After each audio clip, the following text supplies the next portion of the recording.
Hello, hello, hello, everybody. Welcome to this Strimstream. I'm your host, Tom, and today we're going to be doing something a little bit different than what we've been doing last week, and the week before that, and the week before that, and all those other times. Today, we're going to be really pushing the boundaries as to what it means to play Dungeons & Dragons Online. There's a lot of cool things going on right now. As some of you might know, there's cool new features coming out. You got your Reaper mode. It's going to come out at some point. There's a new race. Dragons? Like Dragonborn? Born of dragons. You know, those guys that are made of dragons. They're like people, but they got dragon tendencies. Those things are going to be coming out. Really cool stuff. But before we actually get there, there's new stuff we have to talk about that we kind of already have. You know, we got cool quests. Talking about Slave Lords. It's a great quest. We're going to be doing some Slave Lords today. For those of you that either haven't seen it, don't know how to do it, not sure how to make a character that's good enough to do it, we're going to be playing Slave Lords. So that way you'll get the opportunity to see what that is like, and to see how this character, who I finally got fully geared out, who will actually perform in such a quest. On top of that, there's also the Rizia ice games going on right now. If you haven't seen that, it's like the thing with there's like slippy slidey places everywhere, and you can slip and slide and fall about and try to get these little points during festival stuff. It's kind of cool. We're going to be doing a little bit of that as well, and just some farming. So we're going to be able to see like the high end. Usually on this stream, it's a lot of leveling, a lot of going through low-level character builds, leveling builds, stuff like that. Today, I'm going to show off the finally constructed Bard build that I have going on. So I'm going to do a little bit about that. That's how we're going to start, and we're going to move into a couple other things. So what you see before you is the finishing of the Bard Forge build. Now this character is never going to reincarnate. I might epic reincarnate, but never actually like fully reincarnate, because that would cost a lot of money to fix. So we're not going to do that. But this character here, very, very interesting. Just to start the basics for those that maybe haven't been around or haven't been able to see it, we're playing as a pure Bard. Pure Bard. All the way up to level 30, and we're playing as a Blade Forged as well. So Blade Forged, of course, they are lawful good because they start as paladins, so I had to do a lot of monkeying about to get them into true neutral so I can play as a bard. And the idea is this character is actually playing as a spell singer. Now, some of these numbers that you're looking at might seem crazy, but that's correct. I actually have 74 charisma. Now, my constitution's a little bit lacking. I am missing some items. I don't have an insightful item right now, which I'm working on. I'm going to be using that as a trinket. And I also don't have a plus 17, so my constitution's a little bit lower than it potentially could be. I'm looking at adding about another 10 points of constitution at least before this build is done. That'll give me, you know, a good 10 points of constitution is an extra 5 times 30 is 150 health. Not bad. So that'll be a little bit better, and some other sources of health as well. So there's going to be some more character building. But yeah, 74 charisma. That's a lot. It's going to make my DCs pretty high. This character is a bard, but I play as a spell singer. The big focus is on this entire tree here, picking up spell-like abilities, all the fantastic bard songs that buff up your actual spell-like abilities, and the abilities that you get out of it. So, talking about Mass Hold Monster. Mass Hold Monster is one of the greatest spells in the game. Having only a 20-second cooldown, being able to go boom and freeze an entire group of enemies, very powerful. As well as having Sustaining Song, one of the best heal over times in the entire game, costing only a bard song and lasting for like 6 minutes. This heal over time is extremely powerful. Heals for ticks about 100 right now. So it's really good. Plus, because it scales off of your devotion spell power, the higher spell power is, the better you do. I took Scion of the Feywild, and I'll explain that decision in a little bit. The big core things, if you're looking at a build like this, obviously I have everything in Spellsinger. This character is a spell caster. I kill people with magic spells. I also crowd control monsters. So picking up all the goods out of Spellsinger, my DCs get pretty high. Out of the other trees, out of Swashbuckling, I have fast movement speed. I'm not even sure this is necessary. I just happen to have it. I can squeeze in some more charisma if I take out the points in Swashbuckler here. I can pick up, what is it, an extra, I can pick up charisma here. Yeah, so I can pick up an extra point, maybe even 2 points of charisma if I really wanted to. And then out of War Chanter, we pick up Song of Heroism and the Charisma. I don't have to have the points here, I just happen to. This tree gives you an extra 6 physical resistance rating and 6 here, which just seemed good enough for me. And then, of course, out of Blade Forge tree, I get Community Scribing for Reconstruction. That gives me access to Reconstruction and the Heal spell, a whole myriad of Bard songs I can use to buff up my allies, heal over times. Yeah, this character is designed as a support build. I can heal anybody in the game except for undead, but I don't care about them. I can raise incredibly easily, and I have the best buffs in the game. So that's why this character is pretty much going to be welcome to any party. I can join whichever group I want. I'll fit in because I can play as a damage dealer, I can play as a crowd control guy, and I can play as a full group healer. Now, my mana is actually a little bit low. I'm only at 2753. I actually don't have a mana item on right now, so I'm going to need to pick up mana out of Slave Lords. So that's why this character is going to take a lot of Slave Lording. As for my actual feats and what I picked up as I went along, you get a legendary feat. I picked Scion of the Feywild. This because it gives +4 to the DCs of enchantment spells and +2 to the DCs of other spells. Very important. So I use this to determine I have Mass Suggestion on the side here. I use Mass Suggestion. Oh, it goes behind the chat. Anyway, I use this to determine the actual DC of my will saves on my spells. So this save is 73. I did some math on Mass Hold. I wasn't sure, because it doesn't tell you what the DC is. It just says, you can cast Mass Hold as a spell-like ability. Blah, blah, blah. We're not going to tell you what it does. So, I didn't know what the calculation was. It turns out Mass Hold is just treated as a 6th level Bard spell. So, as a result, because Mass Suggestion is a spell that I have that is a 5th level Bard spell, I just add 1 to the DC of Mass Suggestion. That's the DC of my Mass Hold. So, right now I'm sitting at 74 Mass Hold, with my Bard Song, Spell Song Trance, and Bard Song Inspire Excellence. That brings up my DCs by 2, bringing me up to a total of 76 DC on my Mass Hold. Not too bad. And my Shout sits at a 75. Adding +2 brings me up to a 77 DC. So with Shout at 77 and Mass Hold at 75, I have no issues with Legendary Elite right now. There will be some monsters that, of course, will resist me, but my plan is to bump that a little bit more. Having my Slave Lords items is going to bring my DCs up by 5 more points. I'm planning on farming out the Epic or the Legendary Dashing Gloves. Right now, I'm sitting around with these ones. Look at this background. Sitting around with these Dashing Gloves, which only give +2 quality Charisma. An extra 2 will bring me in 1 more DCs for a total of 6 bonus. And I can get a Evocation and Enchantment gems or Augment gems from Giant Hold, which stack, giving me an extra 2 to each of my DCs. That would be +8 to each of those DCs, bringing my enchantment up to 84 and my Shout up to 86. So that's the goal, is to if I can hit that. Now, if I can actually hit that, I can swap out of Feywild. But until that point, that's going to take some gearing. When I swap out of Feywild, I'll be changing into Sign of the Plane of Fire, because it gives 25% bonus crit damage. This character crits a lot, because right now I'm sitting at 39% Sonic crit. When I actually get the improved Dashing Gloves, it's going to give me another 11%, bringing me up to a flat 50. So, clean when you get to Scions, but... Oh, yeah. No, the crit is always going to be better. Yeah. Crit is always going to be better. It's that for me the DCs are more important right now. It's not for the spell power. While Feywild does give 40 spell power, which is great, I didn't do it for the crit. I didn't do it for DC or the spell power. I did it for the enchantment DCs. For me, the enchantment DCs are more important until I can get the gear up so that I can then scale back on the DCs.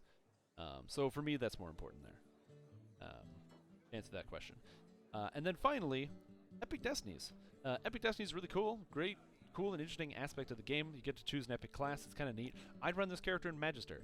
I run Magister for a couple of reasons. One, you have to be in an Arcane Destiny if you want to be picking up all of the extra caster level. As well as I get an extra +3 to my max caster level on all my evocation spells, which is like Shout and Greater Shout, meaning these do crazy amounts of damage, which is kind of what I want. So, yeah. So basically, I just use this for bonus caster level.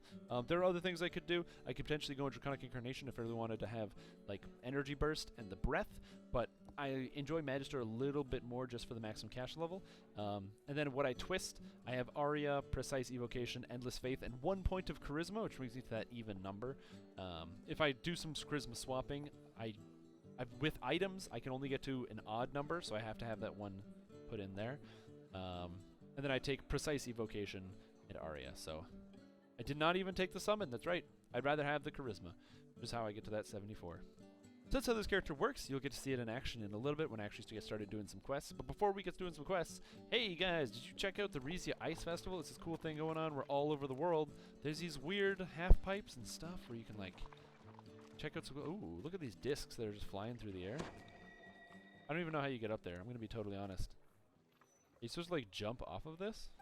Anyway, really cool stuff. There's all sorts of, little slidey icy places. The coolest is in Evening Star for sure. Evening Star's got this really sick ice track, but you can slide down the ice. Whew. and slide up and down like it's some kind of crazy half pipe. Ooh, I can actually slide up this. This is not supposed to happen. Anyway, you can get, if you want to participate in the ice sliding here, you talk to this dude. He gives you ice skates. Rent some ice skates? Oh, I don't have any coins. Well, anyway, there's a way you can get them. You can either get the coins from this guy, you can get snow dust in Evening Star, and you can turn the snow dust in for cool stuff. There's actually a snow puppy, or is it a little snow bear? I don't remember. Anyway, there's like a little creature companion you can get that's kind of cool. So if you want to check that out, please do. And as well, in DDO, because the ice games are here, the world has got this almost kind of gray hue to it. I was actually just looking over House Fjarlin a little bit earlier, and I don't know, looking over the landscape, it just looks so beautiful right now. I don't know, just the coloring, how you've got the bright colors of House Fjarlin mixed against the very gray and like drab, almost color-sucking essences of nature, of like winter, where you really don't have the same color coming out of the sun because there's no bright and sunny sky. It's just wintertime. I don't know, it gives this like contrast of cool and warm. I really like the way the House Fjarlin looks.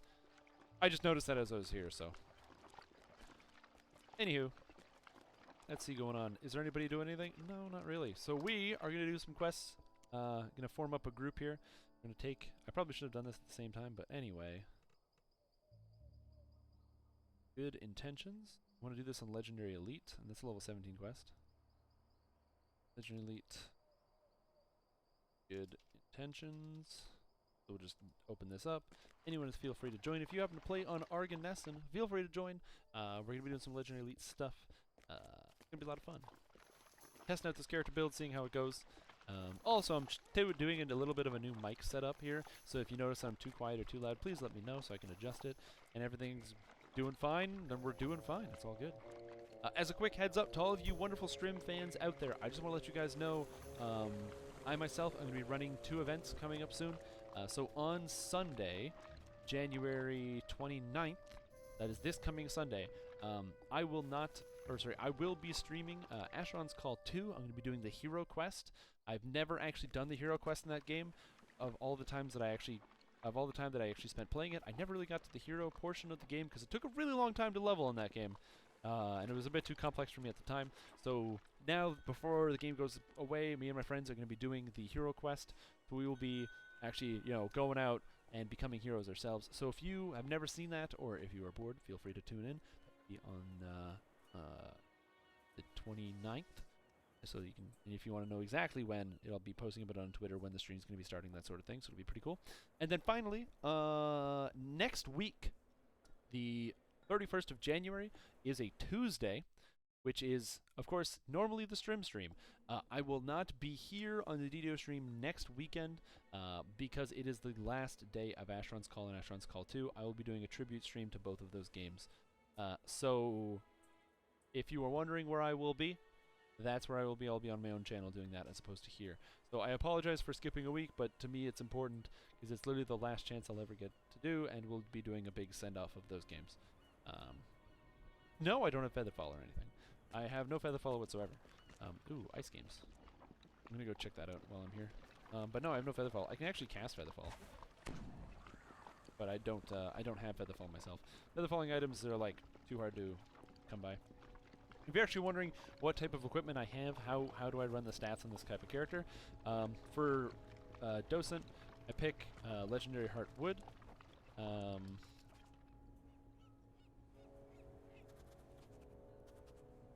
I picked the Legendary Heartwood Docent, which is, what is this? 45 Sheltering and 22 Insightful, so pretty good.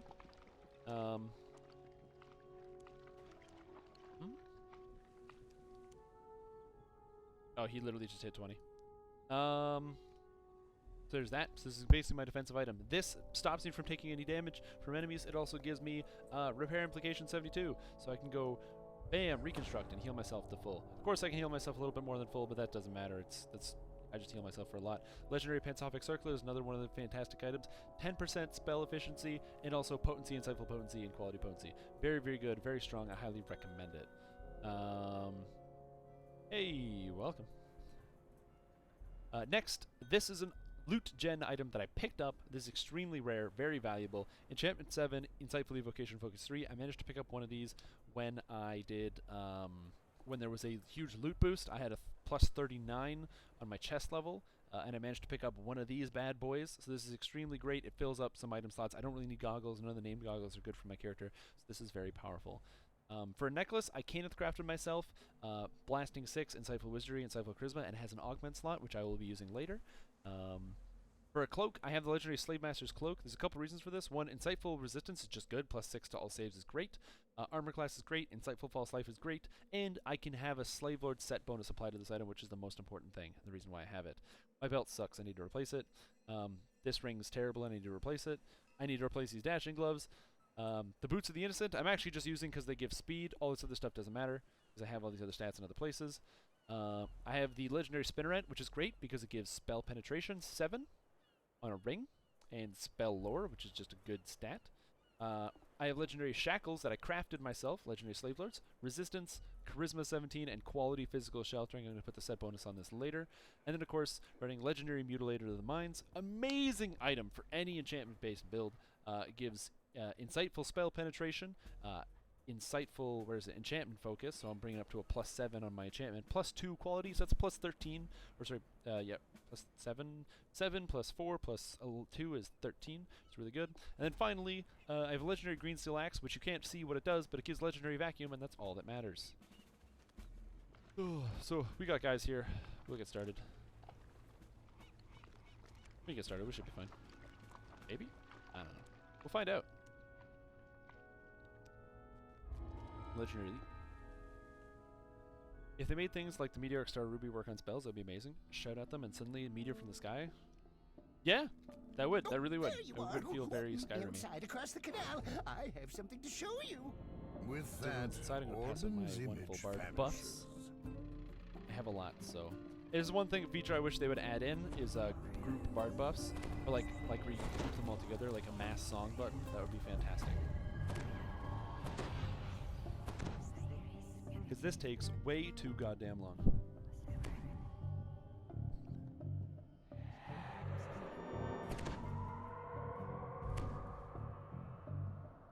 God, this takes too long. Let's go.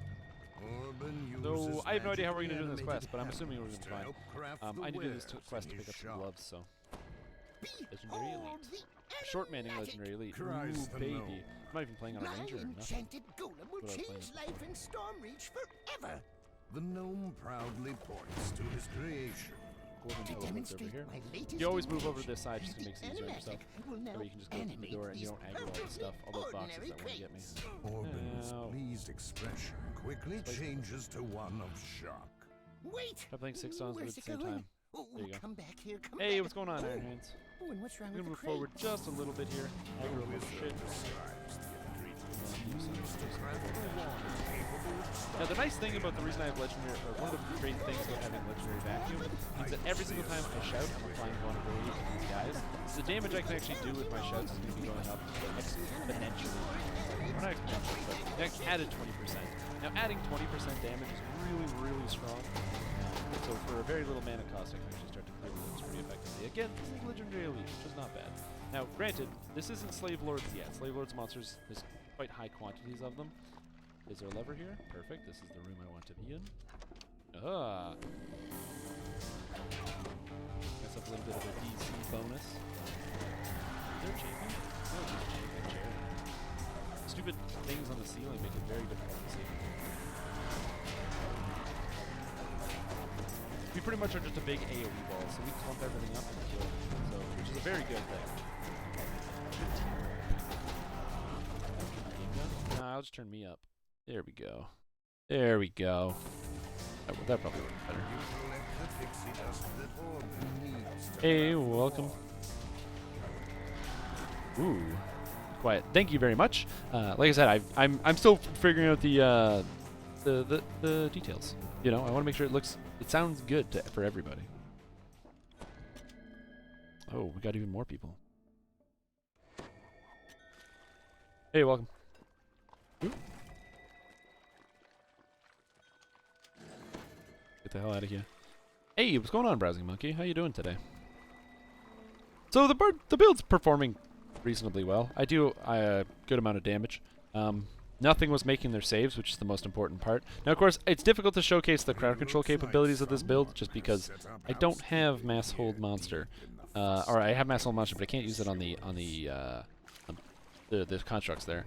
However, I can actually fascinate the constructs. Do I actually have fascinate on my track? Yeah, fascinate's really funny.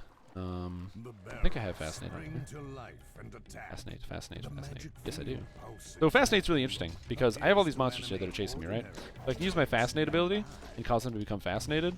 When I actually apply the fascinate, oh, it's not there anymore.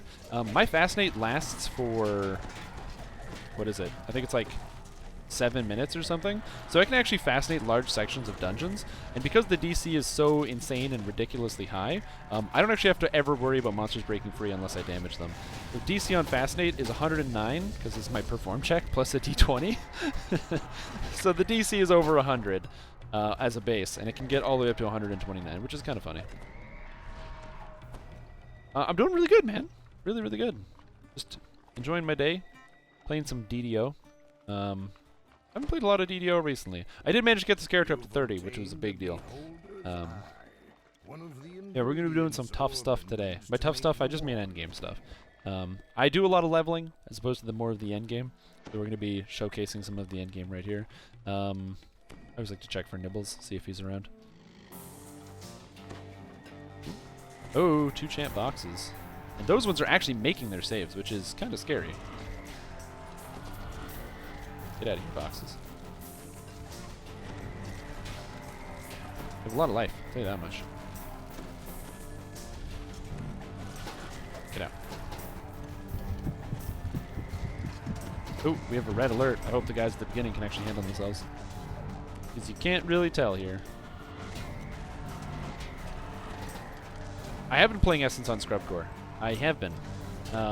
That I will 100% admit to doing. Because I just haven't had enough time. The problem is, I like playing games on hardcore, because it's just more fun for me that way, but recently, when I have very little time, I don't like playing on hardcore, because it means if I die, I basically can't finish any of the challenges or anything, and usually, I don't care too much about the challenges in Path of Exile, but the challenges right now give you a really, really cool looking portal animation. I got Nibbles so we can come back here. Did we just aggro everything? We just aggroed everything. Alright, we aggroed everything, we gotta fight it. Whoop! Fortunately, not the biggest deal. Oh no, we aggroed stuff. We have to fight.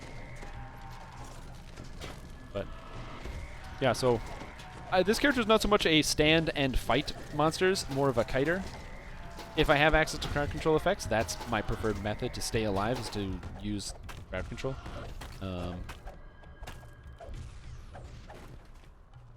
Yeah, the reach portal looks really good. That's pretty much why I want it. Ooh, all the ingredients. We can turn to Orban. Hey, get out of here, animated daggers. Now this character has several different spells that can be made very effective. Hey, that guy didn't get stacked up with vulnerability at all. Being a jerk. Several different spells that can be made effective. Arcane Pulse is an extremely powerful spell. It does a lot of damage over time. Now, originally, this character actually totally 100% abused an exploit in the game. This song right here, Spell Song Vigor. Spell Song Vigor used to give you mana, or gave you mana back, or it still does give you mana back every 2 seconds. And whenever it gave you mana back, it used to actually proc Deific Warding. Deific Warding is a fantastic ability that gives you 10 physical magical resistance rating and an extra 2 every time you take damage.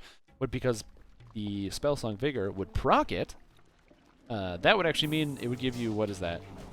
Oh, math.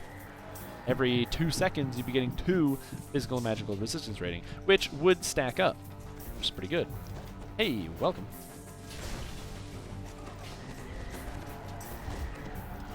I have no idea if it's safe to get to the end, but we're at the end. And we do have red alert, so which is always good. So which basically it would be you would have the ability, and it would just automatically stack up. So because your Deific Warding would stack up and be at max stacks all the time, because this spell song would actually proc it.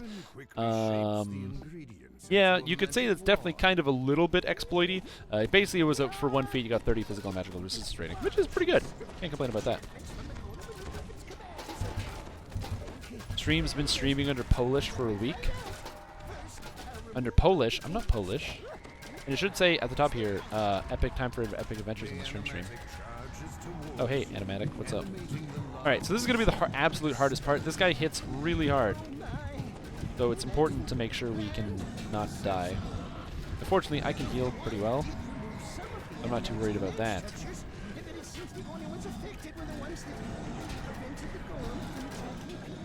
Ooh, God. Hey, buddy. Now, I have a rogue here, which is going to help me actually take down this animatic. Problem is, he actually has a slow. Ah, because he hits me. Oh, God. Always go after the ads here. Let's see if we can't deal with these ads. Oh, he can make it over that wall. Oh, okay. And I'm dead. Oh, did he crit me? Yeah, he crit me. Yeah, this red alert, man. Beautiful. Actually, taking down the ads is super helpful. The red alert really hurts. Ooh. Talk about damage. You choose the language stream editor and they change it to the Polish stream. I forgot to change it back. Oh. I can change it. I can change it to non-Polish. Maybe, but maybe it's good to be Polish. Let me just speak in Polish. Hold on, I got this. I got this. I'm going to help the Polish viewers by not only making the language Polish, but I'm going to do it myself. English to Polish. There we go.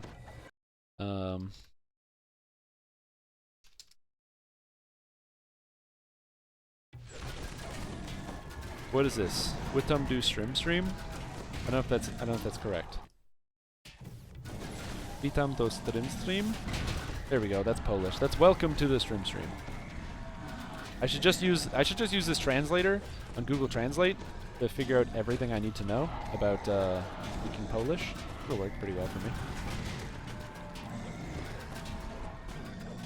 And then that way it's not inaccurate. We are streaming in Polish. Genius.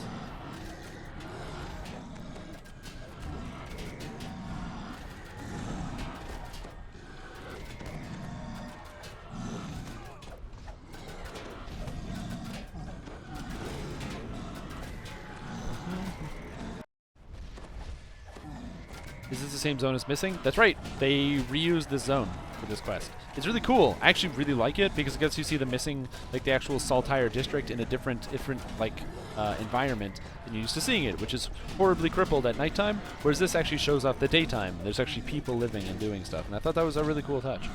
Kind of wish there were more people in this quest, but what are you gonna do? Good luck, everybody. The item I want is not here. I want to see if somebody drops the gloves. I would love it if the gloves dropped, because that's what I'm looking for. Animated rope. Legendary ring of prowess. That's not what I want. I'm going to try re-rolling this chest, so we'll see. Yes. No. Reroll. No. Reroll. I got the animated rope. Damn it. I don't want the animated rope. I'll take it. It's an extra one. Cool.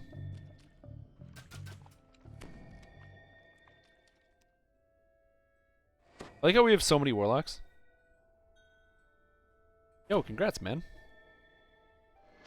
I love how we have so many warlocks in this group because all the warlocks are all Fey warlocks, and they just want the item that drops out of here. Ooh, actual items I can equip. The one fun thing about being max level is you can just equip every item in the game. You have to like look and be like, oh, it's all higher level than me or something. Especially, which is a big symptom of epics if you're doing quests off level. Docent I don't want. Bunch of stuff I don't want. Okay. I think Heartseeds, Comes of Valor. Oh, I'll take the Comes of Valor. We're doing on Legendary Elite.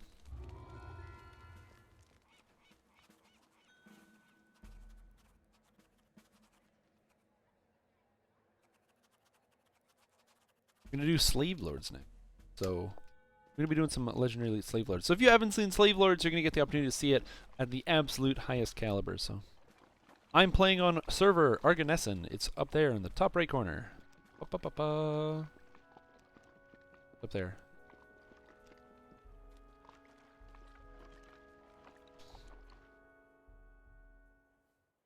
Because that's what we're doing. Oh, that guy's not doing. Oh, Templars is already doing Slave Lords. I missed it. Well, we're gonna have to do Slave Lords.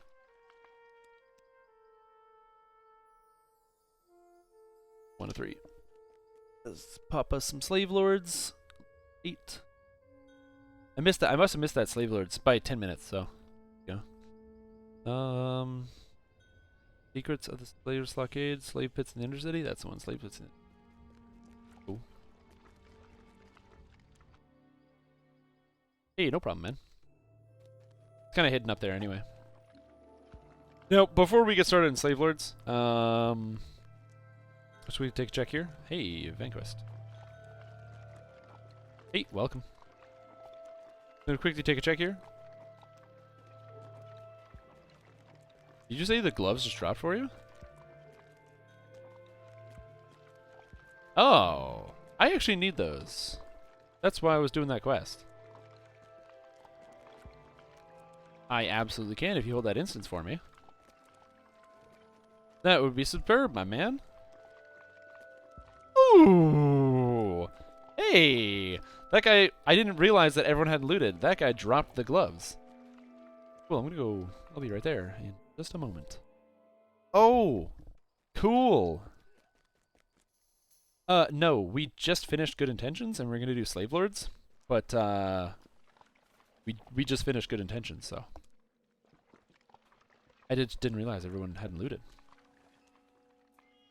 Oh! Oh. Cool, I am inside. Invisibility, sprint boost, let's go. Screw you animated objects, I am invisible. You cannot see me. Later. One of those important parts about being Bard. It's good. Oh, you're running Slave Lords on Galanda right now?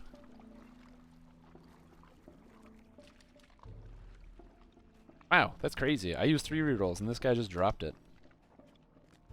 This is going to be a huge power spike for me.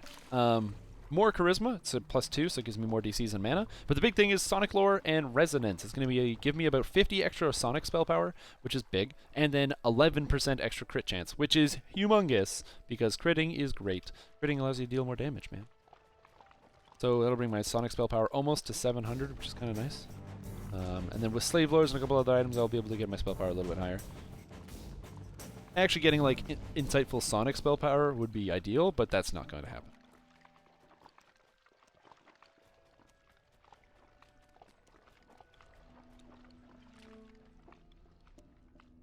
Cool, thanks, man. Oh, what a nice guy. Look at that. Now we're going to run Slave Lord.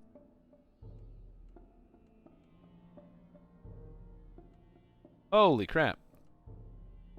Oh, I canceled my recall. Don't get on my case about fast recalling, everybody. I can't do that right now. Cannot fast recall. So. And I don't know why it only gives one more quality perform, like quality perform 4 to quality perform 5. I understand that it's supposed to be like standards, but oh, goddamn. Today is a good day. Look at that. Farmed out. Now we're at 621 Sonic spell power, which is pretty good.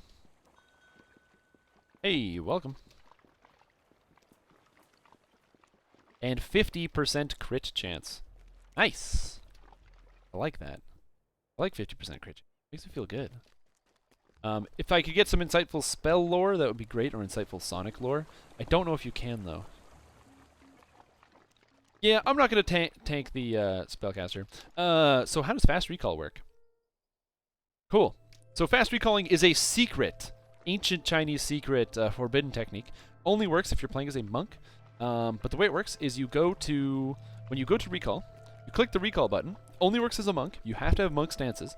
You click recall, and then when you have the yes or no, you activate a monk stance, you change from one stance to another, and you click yes at the exact same time. And if you do that, if you activate it and click yes at the same time, it will then instantaneously recall you. It is a bug, and it's instant recalling, and I forget to do it all the time. As you enter the room, a woman wearing a noble's finery And gestures for you to here, approach. tell me about these slave lords, blah, blah, blah. Dame Gold points to the door at the rear of the chamber. The path beyond the service entrance Do some will lead you to the songs. abandoned temple. And now we'll actually get to show off Servers have set the up power an of this outpost there. character. Somewhere inside, I'd expect We're gonna you'll be, find the this should be pretty good. information you need to track the DC slave lords 77 back to their now lair. Dame Gold's eyes I think, narrow, and you hear on the my sound of steel in her mass voice. hold. Not bad. When you find them, I expect Not gonna you complain to about that. destroy them. All of them. But it's only a monk. You can't do it on Bard. Because I've been playing my monk for the past like 4 streams, and I get criticized nearly constantly because I don't do it because I'm bad at the video game. Do you have to use turbines to get each individual destiny, or is it for all of them? Once you unlock epic destinies, you have access to all of them. And to unlock individual destinies, you level them up. So the little stars next to a destiny tell you what level you have to get a destiny to unlock the adjacent destiny. Or to go from Fate Singer to Shadow Dancer, but then only level 3 Shadow Dancer to unlock Legendary Dreadnought. Which is kind of cool. Ooh. So, let's go. I'm gonna get murdered, by the way. So, The path leads to an ancient because I'm wall. very aggressive. The symbol of the Oh slave shit, lords hangs search. above I never the even thought about crumbling that. gateway. So I should be able to just go Holy hold monster disguise all these guys. secret Fly around the door can be corner. seen at the rear of Hold the monster. Not all of them, but I get most of them, which is not bad. Game freezes a little bit though, which is kind of funny. Just want to make sure I don't die here because I forgot my saves aren't amazing. The door here appears to have been destroyed. I can still stun entire crowds, which is pretty cool. So I'm basically a perma stun bot now. So in Legendary Elite Slave Lords, I may not do the most damage, but I can stun everything, which is kind of cool. Yeah, why you gotta hit me like that?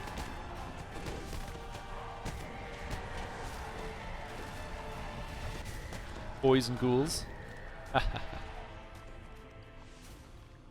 Right around the corner. Boom, mass hold monster. Gets almost everybody, and then we use Greater Shout to finish off and keep people locked down. So yeah, my character's pretty good here. I like this. We will not be the fastest group because I don't do as much damage as, say, a Sorcerer or a Warlock, but I provide different benefits. Provided different benefits. Yeah, starting with Warlock is a great idea. Warlocks are an absolutely fantastic class. They're extremely powerful. They're really fun to play. They got a ton of different build options. So say you're like, man, I want to play as like a Warlock, but in pen and paper I played as like kind of like a sword Warlock or something. You can do that. You can play as a sword Warlock. Or say you want to be like a bow Warlock, or say you want to focus on summoning, or all sorts of different stuff. There's so many different builds for Warlocks. They're super versatile, interesting. I love Warlocks, so. Way to change the chain reward list for Epic, but I forgot how. Oh, Epic Orchard? Change the chain reward. I don't know if there's a way to change it. I know the chain reward is just good. You do get a reward for doing the chain. Freeze, everybody! I like freezing entire groups of monsters. It feels really good. Even if I don't have all the kills, just the fact that I can freeze people is awesome.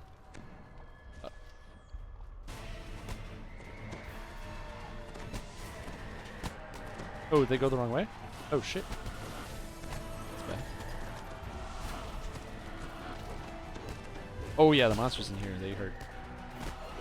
They fixed the crossbow guys, so instead of just reloading, now they actually shoot. But I don't know what you mean by changing the quest words from Epic Orchard.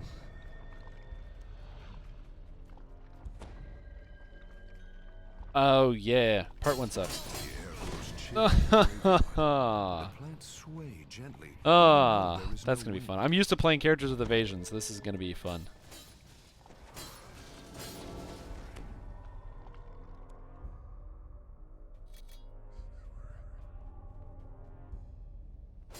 All right.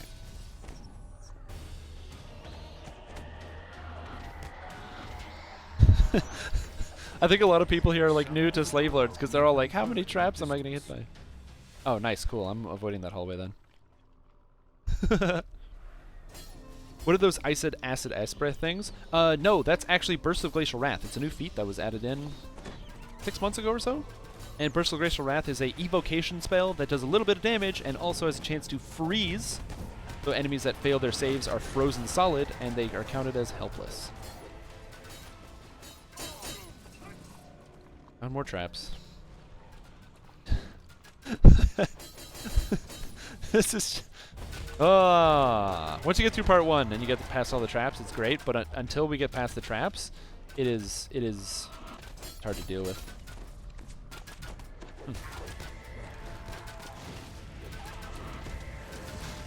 Okay.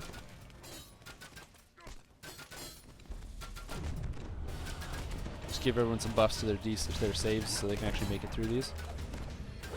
I'm a hero like that. Yeah, there's a lot of traps in here. Like I said, I'm very used to playing as a ranger with evasion. I don't have evasion right now, though. Oh God. Okay, we're good. We're good. We're good. We're good. We're good. We're good. Oh. Okay. That's right. Hey, I am amazing at finding traps. Okay, I've got built-in barbarian trap finding. Well, it's barbarian trap finding, but oh, bear traps. Goddamn. We get some stuns going here. Not too bad. Woo. Woo. Spiders, they hurt. At some point, I probably should have hit a shrine back there, but whatever. I don't care now. Oh God, those traps. Oh, God. Freeze, everybody! The crap. Yeah, barbarian trap finding. See, rogues find traps because they, like, search about and they go, oh, guys, there's a trap here, and they let you know there's, like, a tripwire or something. And the barbarian says, walks through the trap, blade cuts off halfway through his arm. He's already killed 2 people, and then he finally turns around and goes, oh, guys, there's a blade, and points to it as it's sticking out of his, like, currently still bleeding arm.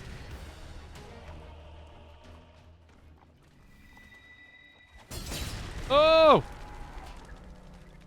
Well, that was explosive. I'm dead. Uh-oh, rip personally. Oh! Oh! Greater shout! Oh, once you get the greater shout, because it goes over top of the group, I'm gonna die a lot, by the way. So but that's okay. It's gonna happen. Oh, God. I love that.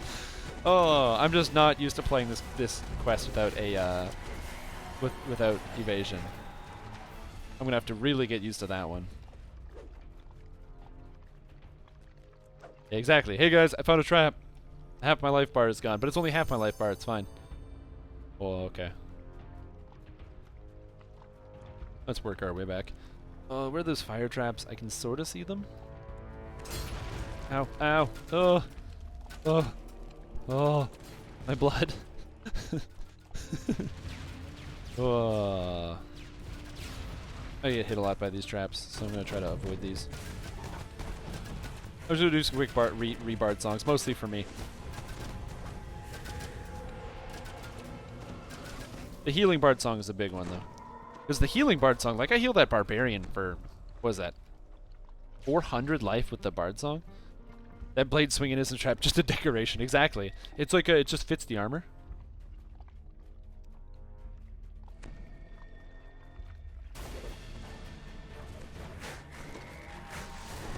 Mess up a little bit of a damage buff here.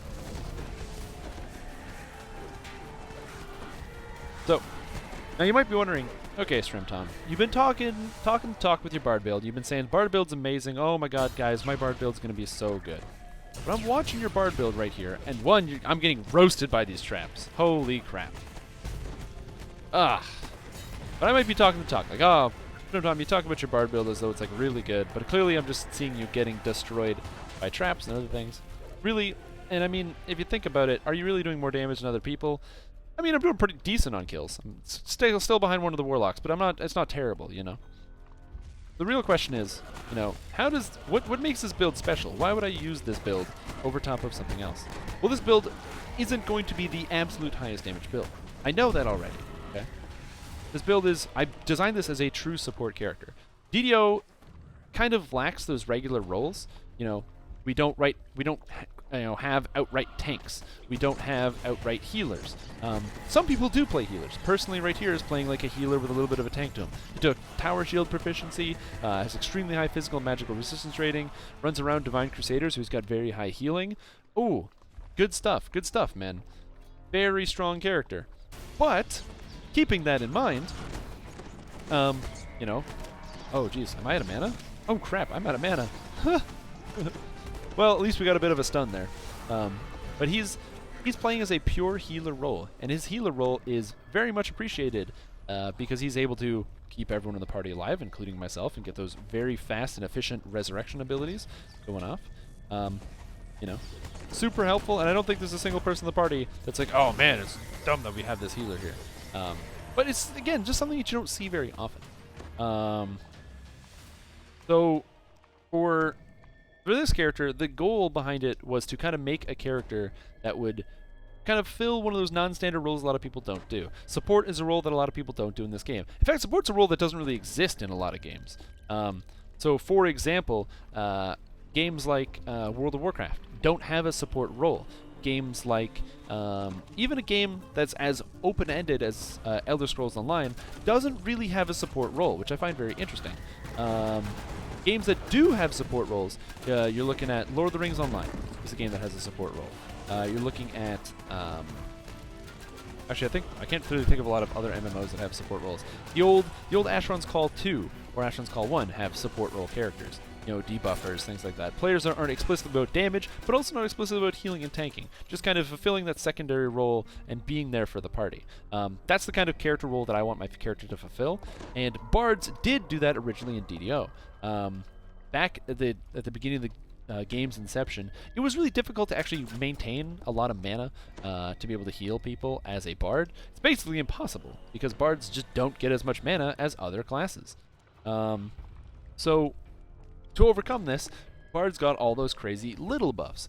The Inspire Courage gives that extra bit of damage. They were really the only guys that had access to Good Hope for those AoE buffs. Great stuff. And now bards have become so much more, granting the extra +2 to all stats, which is your DCs and your damage, bonus damage from Inspire Courage from Song of Heroism, or not Song of Heroism, from bonus damage from Inspire Courage. Inspire Courage is now, mine is currently adding +7 to damage. That's fantastic. This Barbarian, Zorik, will probably really appreciate that. He's also using a Warhammer, which I don't know why, but whatever, he's using a Maul. That's cool. I think that's awesome. And I'm going to give him Rage, too, because YOLO. That's true. I totally agree with that. There's a build down there written by an incredibly talented and smart, handsome young guy.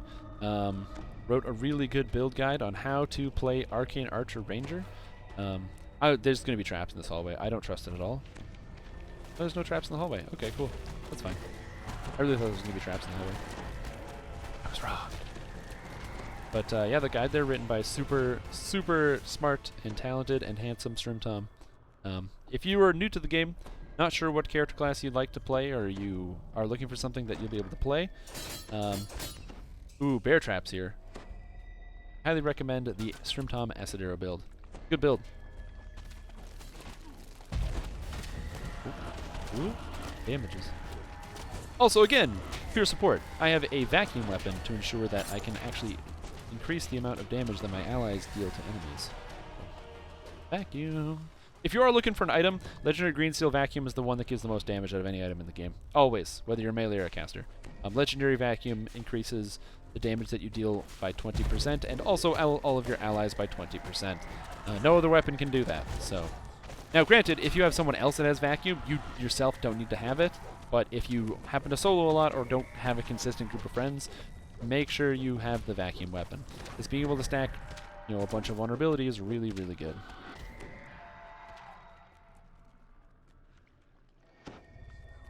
Healed. Oh, personally, he's running through the oozes. We gotta catch him. Virulent gray oozes. These things hit really hard, so I don't know how we're gonna do here, but, well, whatever.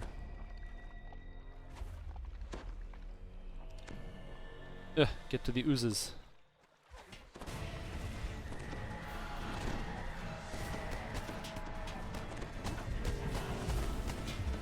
Oh god, they hurt.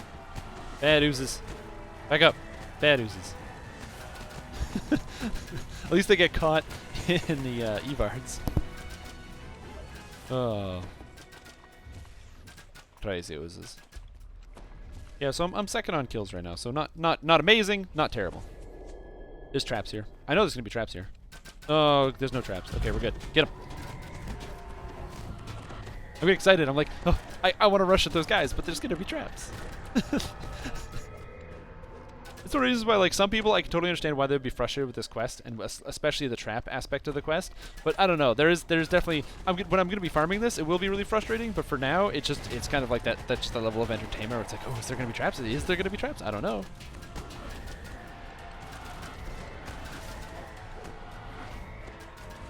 Ooh, hey, look, ogres. Like lots of ogres. Like, holy cow! I can't believe there's that many ogres. It's okay. They all fail to my hold monster. So my hold monster mass right now is sitting at about 82. What happens if I do that? Ooh, I can just charm large quantities of ogres.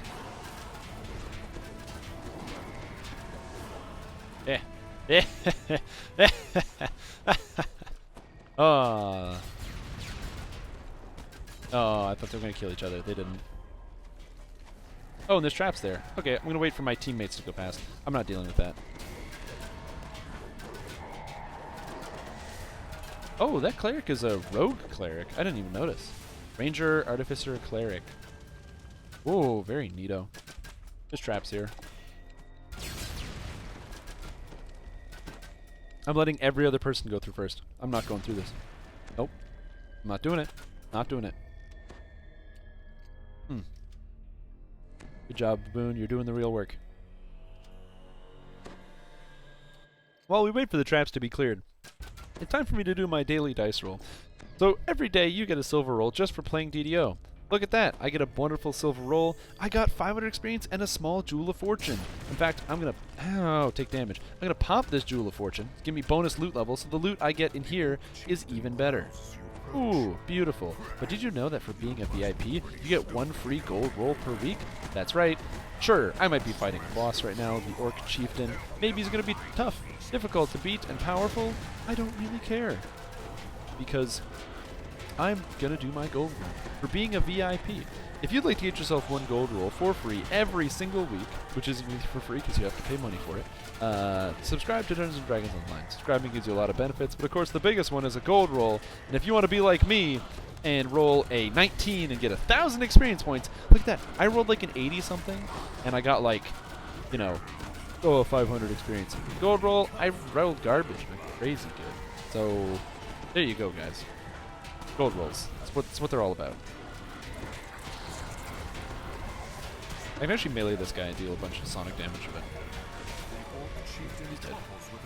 If you're playing Legendary Elite level, the loot level can still be increased by a gem. That is correct. So loot level is based on... So there's loot level and item... Or there's loot level and item level. Okay? So... item level... Or loot level and item level are the same thing. But there's minimum level and item level. So to give you a concrete example, items that drop in quests at maximum level will be level 30. So if I get an item from a chest, that item from this quest will be level 33. However, because I have a ship buff, it gives me an extra +1. The items will be level 34. Because I have the jewel, it gives me an extra +1, bringing the items to level 35. Which means any items I loot from these chests will be level 35. That might sound impossible. How do you get a level 35 item? Because the maximum level of items in this game is 30, that means that because we can't be above level 30, items can't drop at higher minimum level than 30. But the actual strength of the items can be higher than level 30. The strength of the items is based on the level that it drops from the quest. So if I drop a level 35 item, the minimum level will be 30, but the stats will be level 35. So that's why out of Caneth crafting, you can craft a +15 or a level 34 item. You can find a +16, which is up to level 37, and if you have a 39 or 40 item, you can actually find +17s. So I highly recommend you take a look into it. That's how I have some very cool items. What's up, Infinitely? How you doing? That's how I have some very cool and unique items on this character. Specifically, one of the items that makes this character kind of work really, really well is this item right here. The damage! Oh my god, fucking teammates. The Charming Goggles of Evocation. These are Enchantment Focus 7, which can't actually drop from normal gear, except I got this during a +2 loot levels event. So I had a +2 loot levels with a +2 gem, and I did, I didn't see it because I was looking. Oh, I was talking. Oh, I just sang all my songs and I got buffs. I hate this quest. Anyway, Legendary Tempest Spine, I got that quest from. I got it from that quest, which is level 34. The quest is level 34. I had a +1 from the ship, bringing it to 35. +2 gem and +2 loot event brought me level 39 loot, which gave me this item right here. Ooh, look at that item. Goddamn, good. It's good stats. God, I suck. Anyway, I'm gonna heal myself and everybody else. Because you ordered Ripperoni Pizza? I did order a Ripperoni Pizza. This is what it's all about. High-end quests, Slave Lords, gotta be the most deaths. It's okay if you're the most kills as well, which I'm not. So, let me do with being the most deaths. Hey, what's going on, buddy? How you doing? But yeah.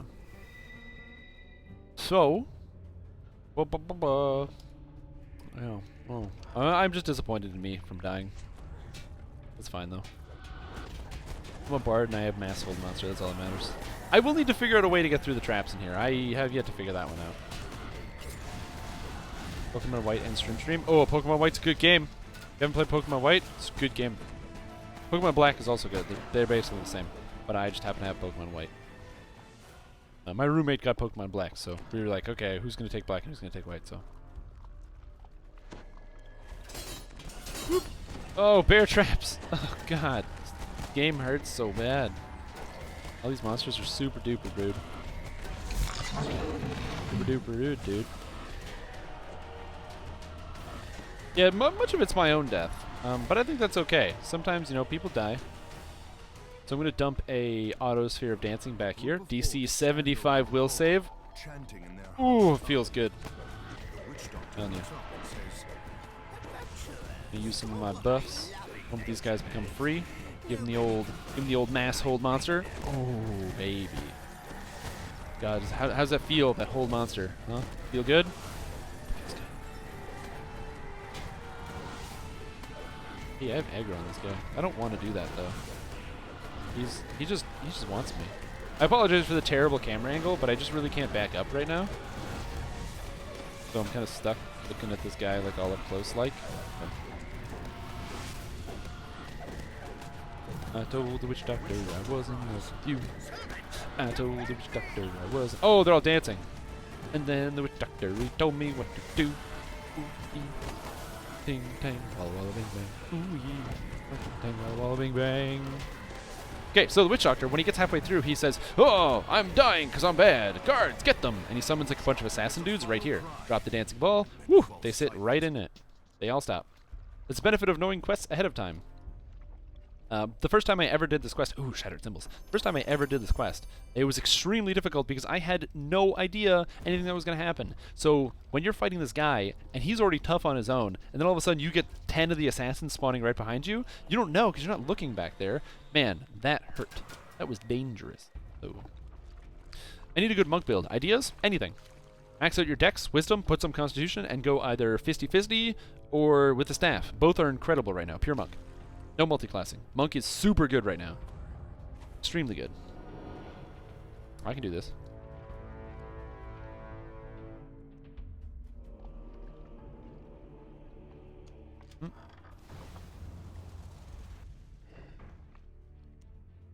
Okay. But we're gonna...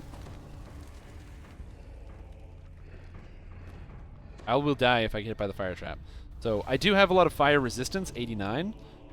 But if I don't make my save, I'm gonna die. So we gotta do this patiently. I'm gonna work backwards. Oh. I'm just working backwards so I don't activate any of the reds. If we activate a red, we all die. Because it activates the whole room. Oh. Okay, that one goes here. Now that has to go down.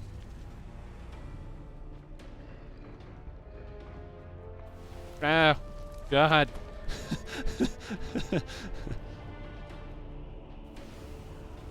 Oh, wait, I'm missing something here.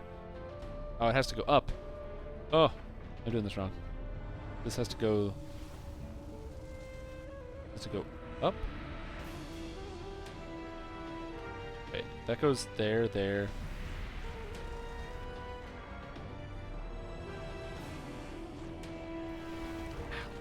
This hurts. I'm distracted.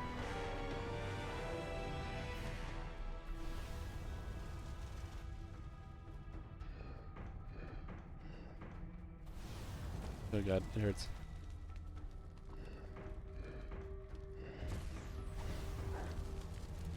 Ooh, got it. Puzzle. Now, there's two ways to do this puzzle room. The first way is to do it like that, where you kind of sidestep it. The second way is if you have evasion and like at least 75, which is the DC for the trap here. If you have 75 reflex save, what you do is you just run it right through the middle. This middle piece. When you activate a red, it causes the flames on this side to activate, so it becomes a death room. But if you have 75 reflex save and evasion, you don't give a crap. You just go do do do do do do do, run it through, and you're done. Fast way. I don't do it the fast way. This character cannot do it the fast way. Here's a question for you: if you can make a build like any Pokemon, which would you choose? A Pokemon build? That's really tough because Pokemon are not DDO characters. Like, unless you mean like a summoning build where you like summon Pokemon, then I have no idea still. Because summoning builds are bad. So I don't think I would do that. I think I would leave the Pokemon to the Pokemon game. But yeah, good monk build ideas. But yeah, slap on some dexterity, slap on some wisdom, go with Shintao, or slap on, again, still dexterity and wisdom, but just have enough strength to be able to get access to the two-weapon fighting, or two-handed fighting feats, and go with Staff Monk, Henshin Mystic. Both of them are very powerful. I think the unarmed monk is a little bit more powerful, but I'm still testing out the Henshin Mystic, so we'll have to see when we actually get there. Just gonna do one of these.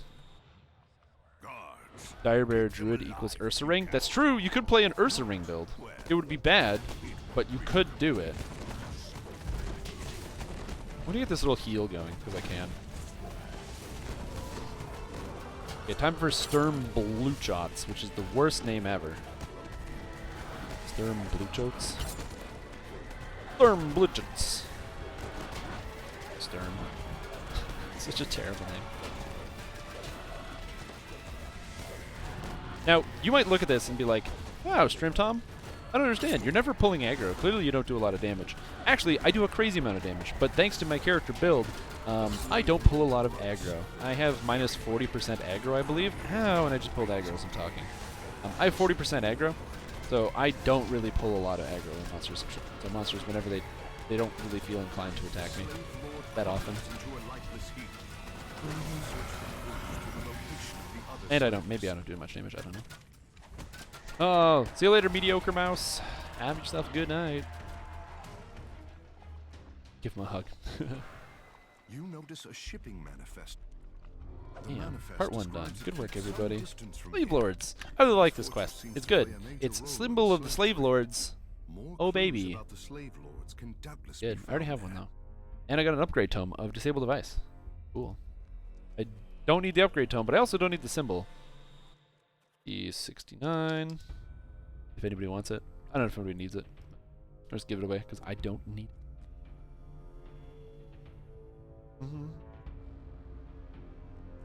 Symbol of Slave Lord is a fantastic item. Playing some kind of melee that does not have access to any kind of displacement. This item gives Insightful Constitution 8, True Seeing, and Lesser Displacement. It's basically the perfect melee item. Playing a Barbarian or a Fighter, which has no access to displacement, I highly recommend this item, even if you're playing something like a Monk. So, how would you minimize aggro pull on the Acid Arrow build? You don't. You just do too much damage. Nobody?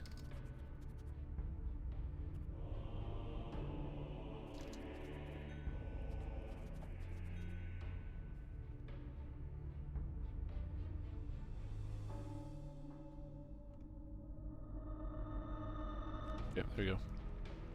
Now we do part 2.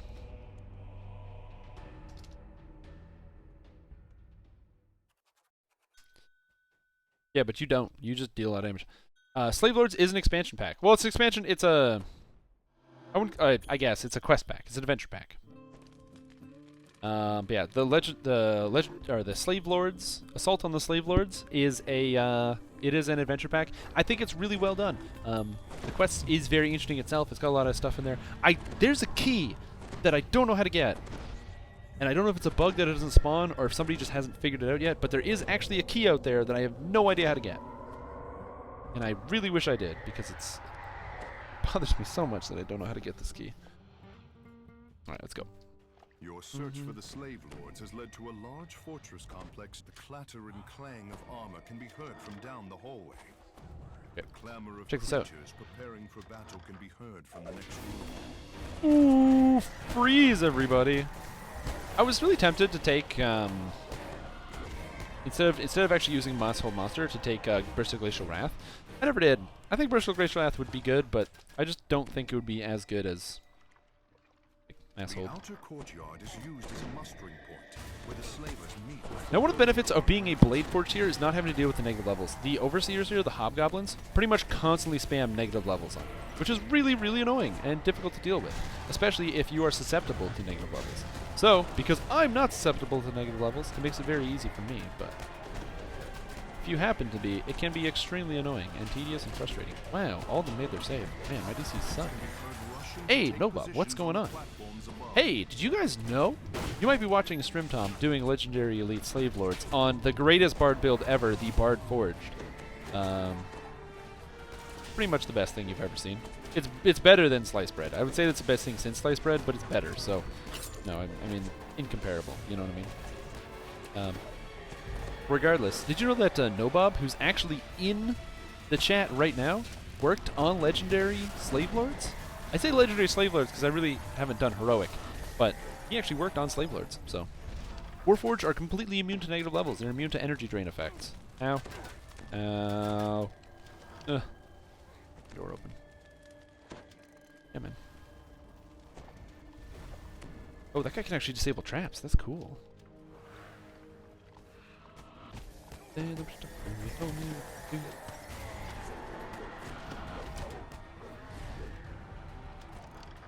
Door. There's a ton of shrines in these quests, which is really good.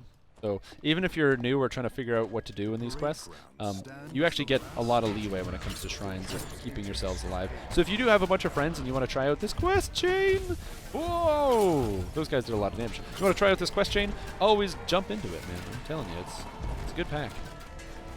Like I said, it gives you some, it's got some leeway to it, so you don't have to worry about like being the absolute best. Because there's tons of shrines, so if it takes you longer to do different fights or different rooms, you can actually plan it out, figure out how you want to do it. The guys are actually mounted. Some fights will be in the guys will be on parapets. Other fights there'll be like clumps of guys you have to deal with. Other fights will be coming from different angles. Cages will open, things like that.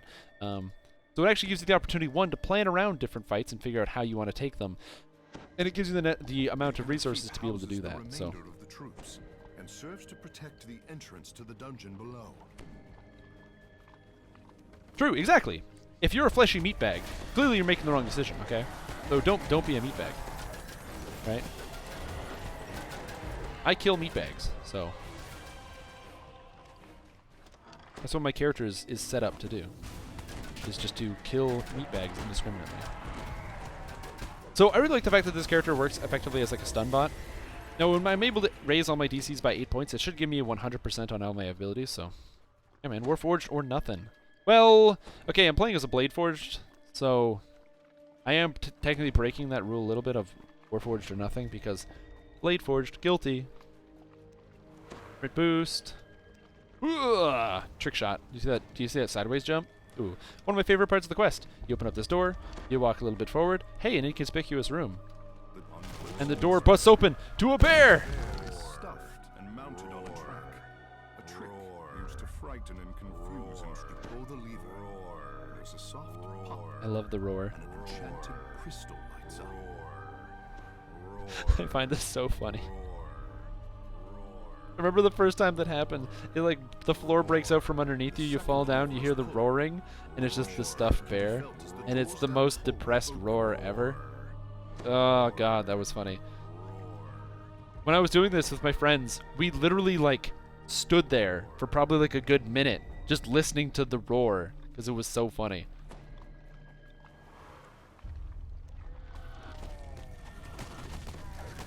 Like it was like perfectly done. It was just too good. Whoa! Holy crap! I've never seen this before because my graphics were always lower. I didn't realize there was a mirror here. Oh! Ooh! Oh, that's a cool looking effect. I like that. That's awesome. Hey, look, quests. Ooh. And I'm talking about the quest, and I'm not able to catch up to my guys. Is there a shrine here? Or isn't there a shrine? Ugh, maybe I won't shrine. Maybe I'll just use bard songs to get by.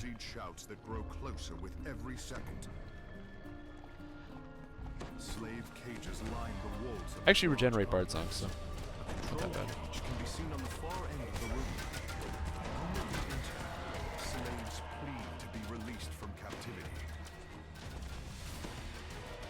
There's these guys here. Just go give them one of these. Oh crap! They all made their will saves. They don't make their they don't make their fortitude saves apparently, but they do make their will saves.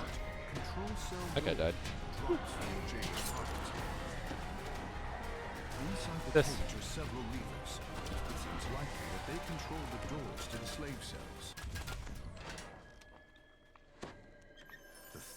You happy with the way that came out? Yeah, I really like the bear sound. I think it's fantastic.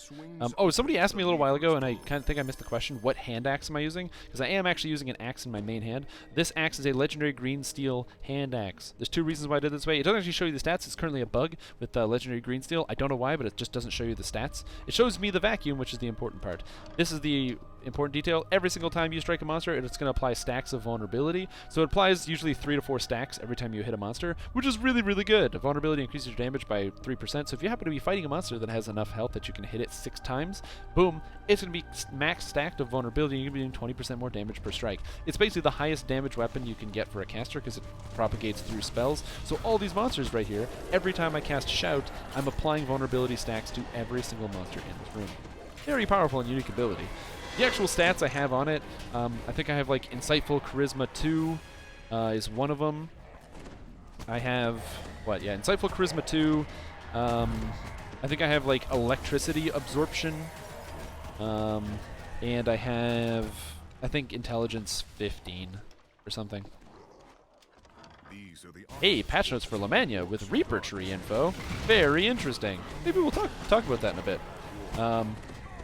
Because there's a lot of different controversy, especially with regards to Reaper and the trees that come associated with it. And I think that there is actually some place for some very good and stimulating discussion when it comes to Reaper and Reaper trees.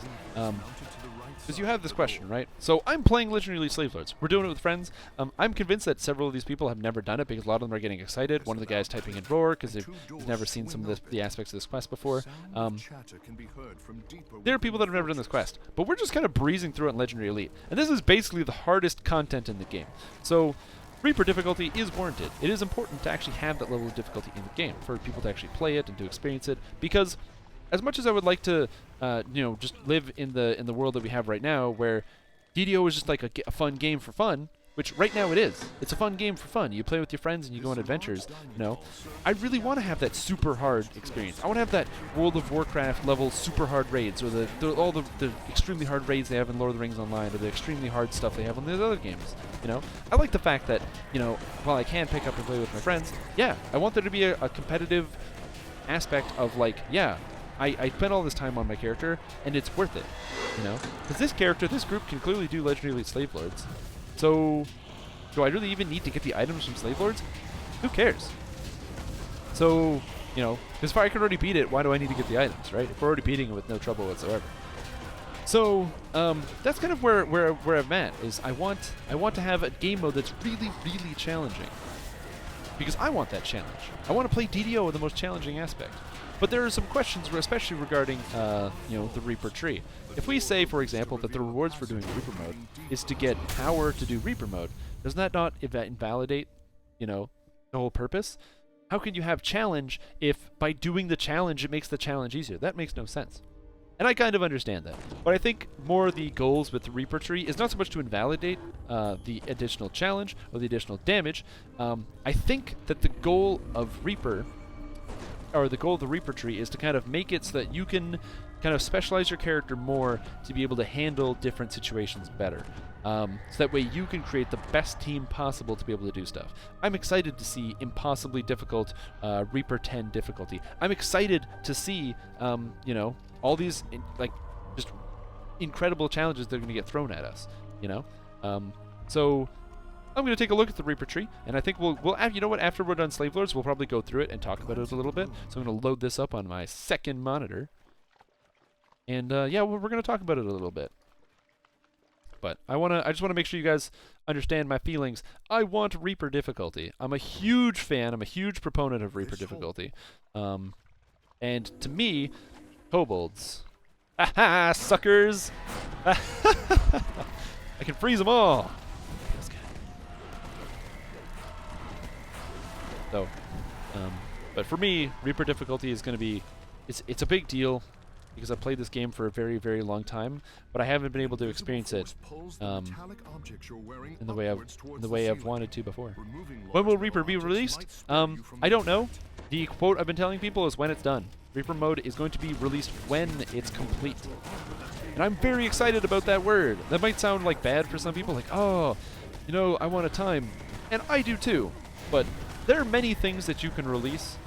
Just being a little bit, you know, ahead of schedule. Being like not fully polished. A new class release, you're always going to expect some little bit of kind of faultiness, you know? You're always going to expect like if a new class comes out, there's going to be some kind of bug. So if there are a few extra bugs, as long as it's still playable, it's fine. Push it to live, people find the bugs, patch it in a week, whatever, it's fine.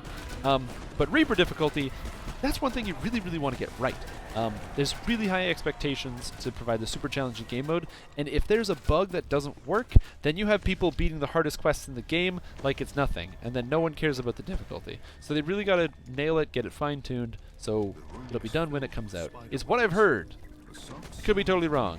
Somebody's saying in chat next week, so I don't know if it's going to be next week, but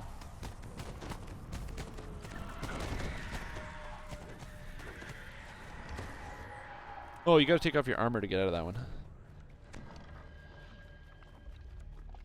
Yeah, it's a magnetic ceiling, so it pulls you up.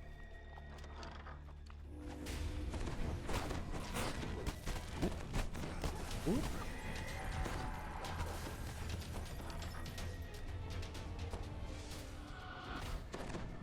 Get stunned, kobolds. Pieces of crap. Yeah, so I'm very excited for the possibility of Reaper. Next week sometime would be the most likely outcome. Yeah, I mean, my goal when Reaper mode comes out would be to stream it all day. Like I said, even if Reaper mode comes out next week, I do want to do a full big on Reaper stream to show it off and for you guys. But as I said, next week the Strimstream is unfortunately going to be canceled because I'm doing a special live event for the end of Asheron's Call 1 and 2 on my own personal channel, twitch.tv/Strimstream, which you can go ahead and follow. But how do you take off your armor? You just slap off you take your docent off. But that's right. For those of you that are just watching and you're like, man, I've never felt so alive watching a stream, you know? Usually when I watch a stream, I just kind of like fall asleep. I'm used to watching Crip or somebody, and it just kind of puts me in that, oh man, that cable. Puts me in that fall asleep kind of mood. And I'm really having a good time. Well, I'm really glad to hear that. And I would like to share that experience with you more often. And you can find me all over the place at twitch.tv/Shrimptown. Or you yourself can follow me on Twitter, and you can know exactly when I'm streaming. That's right. Interactivity and excitement. Dungeons and Dragons. Words. Do it.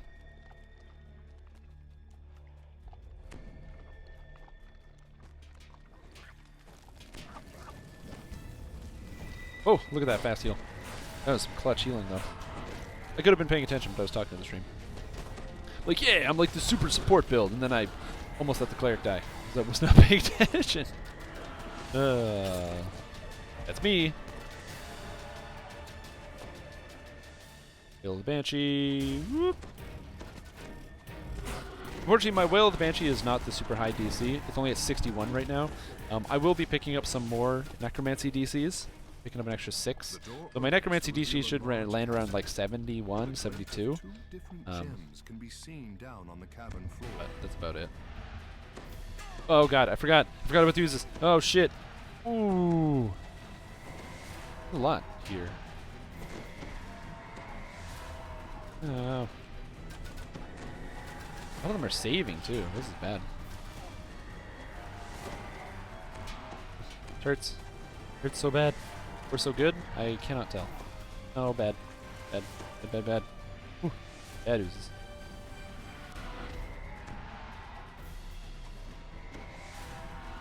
Come at me, you bastards.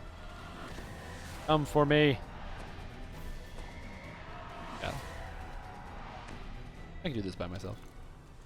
Now, this character can't solo Slave Lords, at least not yet. I do need some more gear.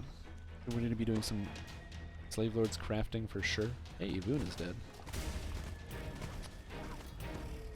Oh! Oh! Ooh, oozes. Hey. Hey, yowza, oozes. Fortunately, I still have Whale of Banshee. I don't know if it's actually going to kill any of the oozes, but I can drain their level, that's for sure. I don't know why you can drain an ooze's level. I didn't realize there were living things. I guess you can finger a death in ooze, so you can of course drain their level. I don't know about that one. I feel like an ooze would just be one of those things that's like not really alive.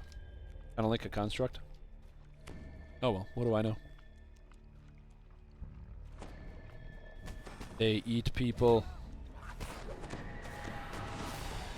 Oh man, look at these guys. Taking all their saves. Let's just going. Yep, a minute. How long is this quest? Legendary Elite Slave Lords is a 3-parter. Part 1, Part 2, and 3. We're on Part 2 right now. Pretty long.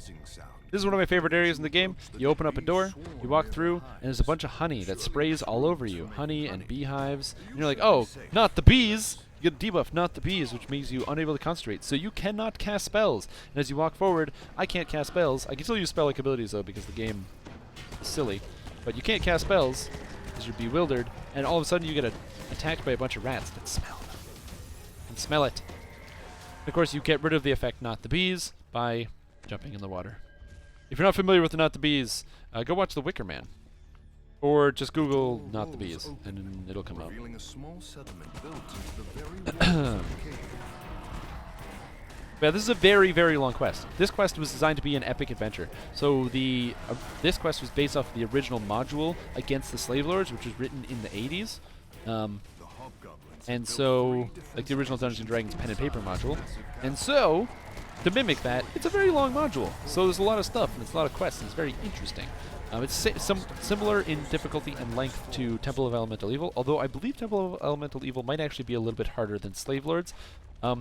Slave Lords is also easier to farm, but I think while it's easier to farm, like as in to get individual items, it does take longer. There's a much heavier requirement in Slave Lords. Oh, the honey didn't hit you? Oh, okay. The first time I did this, me and the two guys I was doing it with, we hit the honey, and yeah, it stopped us. 2 of us died to the rats, so which I thought was pretty funny. I think there's a shrine here, which I'm going to use. Yeah, there's a shrine here. Cool. Shrine.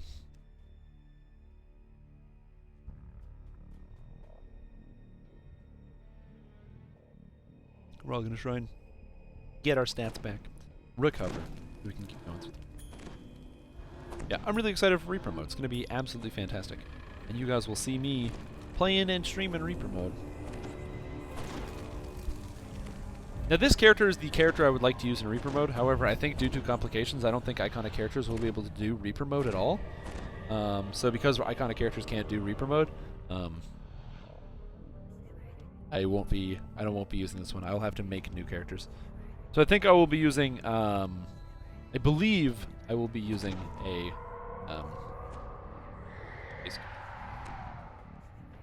I will be using probably like a monk. Oh! I didn't realize I was there. Get stunned. I'll probably be using a monk potentially. I'm not sure entirely what I would actually play in something like that. Kind of like the idea of playing like a trap-based rogue. Got the very high DCs and like the sticky traps and stuff to slow enemies down.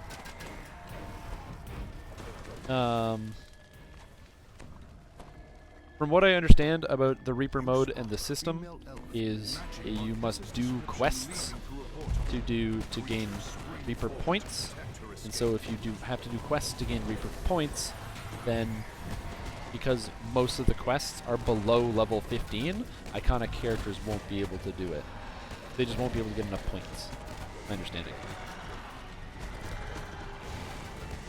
Like, I think you should be able to do it, like, if you TR and stuff. But, the base, like, because this character's already iconic, I wouldn't be able to do it. The portal barring your path fades when you pull this lever. Like, if you complete a quest on Reaper difficulty, it gives you, like, so many points or something that to spend in the tree. And then, like... Whoop! That missed. Whoopsie. Swish. Oh, I'm stuck. That's bad. Ow. Yeah. Hey, look. An asshole. Let's kill him. Engage in combat. I like that there's an option. Just engage in combat.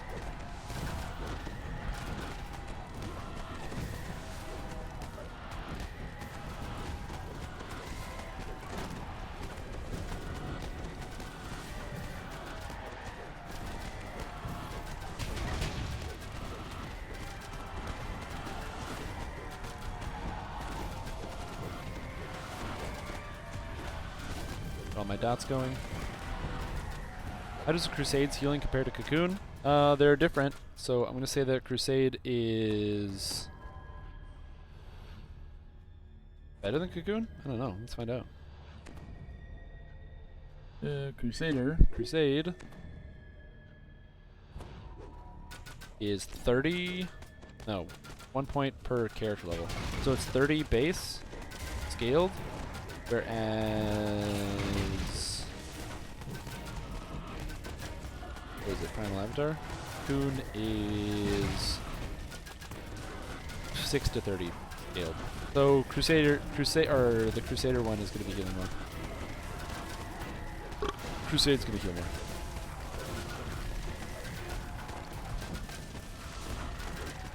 I don't really like using Cocoon that often. I kind of like the fact that characters have flaws. I like playing characters that do have flaws. That there's like things that they can't do. So I often will play characters without using Cocoon, because I just like the idea of not every character being able to do everything. That's just the way that I play the game. So, granted, this character can do everything, but that's because this character is a bard. Of course I can. Of course I can do everything. Especially like Screech. Screech when I get attacked by monsters. That is something I'm extremely good at. Oh, these kobolds keep jumping behind me. That's really annoying. Yeah. I like when my characters have clear and well-defined weaknesses, because it makes them more dynamic and more interesting. More interesting to play when you have to say, okay, I'm not just going to smash my face in this encounter. I have to think about what I'm going to do. Yeah. Hey, thanks, man. I don't know if that's a good thing, but you said perfect, and you said me. You included me, so yeah. Just remember, Cocoon only heals yourself. Cocoon is 5 to 30 base, whereas Crusade is 30 base. So Crusade will heal you more. But Crusade also heals other people. Crusade has a longer cooldown than Cocoon, and it's AoE, whereas Cocoon is single target. So you can break down like that, and then just decide for yourself. And you're on a stretch, screeching like a little girl. Yeah, where you have to have some kind of visible weakness. Yeah, and I agree. And you know what? Zyrus, you get that back. That's called Reaper mode. Every character, every build is going to have a visible weakness. Because you can't just have people face-tanking stuff. You can't have self-healing. Reaper mode eliminates self-healing entirely. You need to have external healing. It forces you to play in a group. It's going to up monster damage. So you will be required to have a tank who has the most extreme build possible. You won't be able to just PK your way through quests. You won't be able to just, ignore mechanics or ignore traps. Traps going to hit for such an absurd and disgusting amount. Like I tried Reaper 10, Kobold Ringleader, and the first trap at the beginning of that quest hits for like 400 damage. 400 damage! That's a lot, okay? 400 damage is a hilarious number.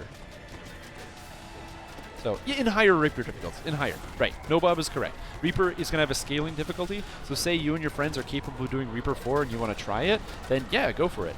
Not everyone's going to have to play Reaper 10 as well. My goal is to play Reaper 10. I really like playing video games where you kind of smash your face against the concrete until you beat it. That's the way I've always played video games, you know? There's a reason why I played I Wanna Be the Guy, or Super Meat Boy, or Dark Souls, or any of these other games, where you pretty much smash your face against the screen until you eventually beat it. You just become so good. Or Ninja Gaiden, you become so in the moment, where it's like I could do anything. I want that feeling here, right?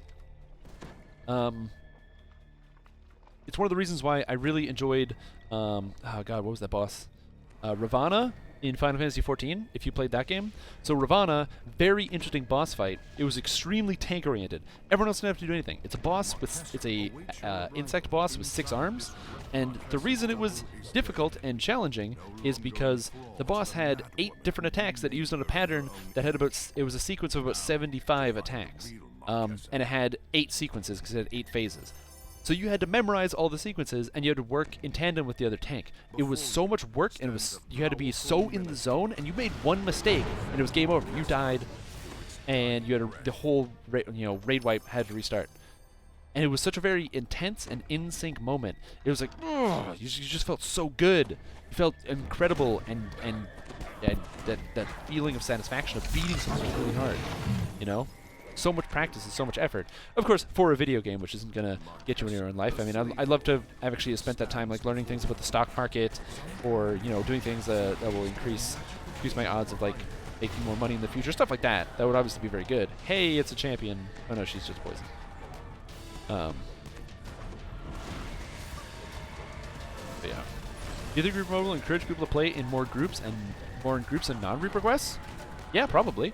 I mean, granted, I think a lot of people do play in groups.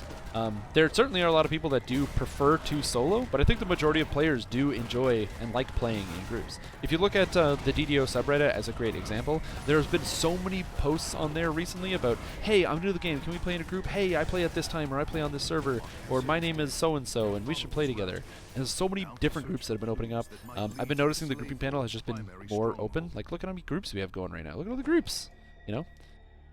I think people will want to play in groups, and will continue to do so. Unity of the Mines. Is that a Mythic 4? No. Mythic 4. Doric dropped one. Is that a Mythic 4? No. Okay. Looking for a Mythic 4 Mutilator of the Mines. Marked on the map is a cave. Right, on to part 3. The Slaver's City. Surely this must be the Slave Lord's main base. And most people, yeah.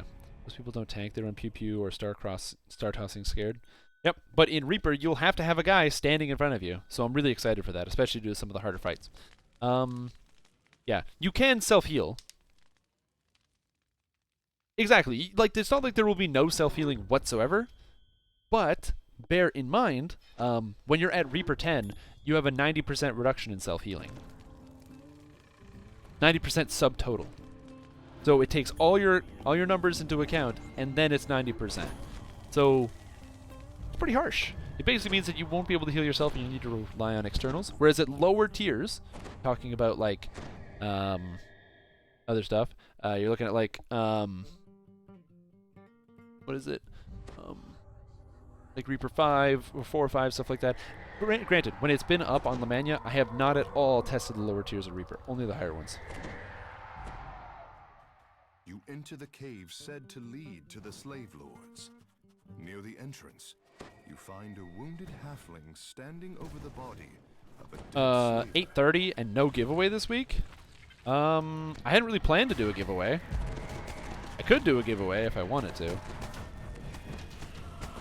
Ooh. Hey, should I do one? What do you guys think? Should I give something? Should I do a fun giveaway? I don't know. I'm not sure. I need you guys to help me with this one. Because I could, but do you guys really want it? Or should I just wait till like next week? I'm not sure. floor here is covered Because all I have to give away are like, granules, you know, cool like naturally DDO occurring expansion salt packs and crystals stuff. from So cave walls. You stumble. I mean that would be and pretty slide cool, down giving away an frozen expansion pack. soil. Hey, what's going on? Do it? You think I should? Well, that's 3 votes, but I don't know. I mean, it's Tuesday. Who gives away stuff on a Tuesday on a stream? We're just doing Slave Lords. All right, how about this? How about this? If I get through, sorry, how about this? If I donate to Planned Parenthood. My God. All right. I won't be here next week. That's true. I won't be here next week. All right. If I can get through this, I'm trying to think of like a good challenge. Maybe I give away something. Yeah, let me load up my giveaway panel here. That just in case I'm prepped to do it. All right. How about this? When we finish Slave Lords here today, just at the tail end of Slave Lords, I will give away a prize. I don't know what. We're gonna give away something cool. But when we finish the Legendary Elite Slave Lords, you know, when we have completed the Lord of Slaves. So I'm a trendsetter, so do a go. That's true. I am a trendsetter. Have you seen my hair? This is my cut. You know, good haircut. It's mine. Hey, look at that. Bees and animals. All right, fine. We'll do a giveaway. I don't know what we're gonna give away, but we're gonna give away something. Can I load this? I'm gonna check something very important. I just want to make sure I don't. I'm gonna load up my menu. No. I just want to make sure my codes don't pop up on screen. I have a bunch of codes to give away. And if they pop up on screen, I will be really sad. And they didn't. Good. Cool. Alright. Giveaway Slave Lord pack. Unfortunately, there is no way to gift quest packs. There should be, but there's no way. You can gift turbine points, but you can't gift quest packs. So I apologize, but I cannot do that. If it was within my grasp, if it was a thing I could do, I would absolutely give away the Slave Lords pack. In fact, I would probably do some more Slave Lords during the week and give them away. But unfortunately, I can't do that. However, if somebody else wanted to give that away to somebody or offer that up, yeah. I will be giving away something. Let me look through my list of what I have to give away. We'll figure this out here. We'll figure this out as a team, okay, guys? But if you would like to participate in the giveaway, just type anything in chat between now and before the end of the quest, and you will be eligible for getting something. Whoa! I'm going to pick that up. That was fast. I don't have any Turbine Point codes. Unfortunately, Turbine Point codes have to come officially from Turbine, and the stuff I have to give away are expansion packs, which is what I can give away with money. So I can give away expansion packs. So what are we going to give away today? Today, right. You could type anything you want. You could type Slave Lords is the best quest ever. You could type I was born in the 80s. You could type you know, my dog has fleas. You could type a string of profanities, although you probably shouldn't do that. Unless you actually type the word a string of profanities. I would be impressed. I would love to do it like actually contest based, but the problem is I'm too lazy to think of some kind of actual contest. Oh yeah, they're DDO points. That's right. DDO points. God, who's saying turbine points? You guys are terrible. What is the item that is giving you back SP? It's not an item. This is a Spellsinger Bard ability called Spellsong Vigor. You didn't come up with the name Blade Forged. You might have come up with Bard Forged, but not Blade Forged. So I'm gonna say I'm gonna dock you marks for that one infinitely. Don't tell lies. Not on the internet. No, I don't want to go that way. Nope. Nope. Nope. Nope. Run away. Not dealing with that. This appears to be Oh, hey, look. a rope Pull the rope. dangles from the ceiling at the end of the Away. corridor. Here you go. Spellsingers are OP.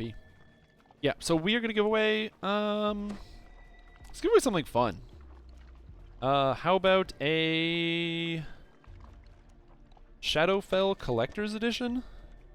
If you don't have the Shadowfell expansion for Dungeons & Dragons Online, we'll give away a Shadowfell Collector's Edition expansion pack today.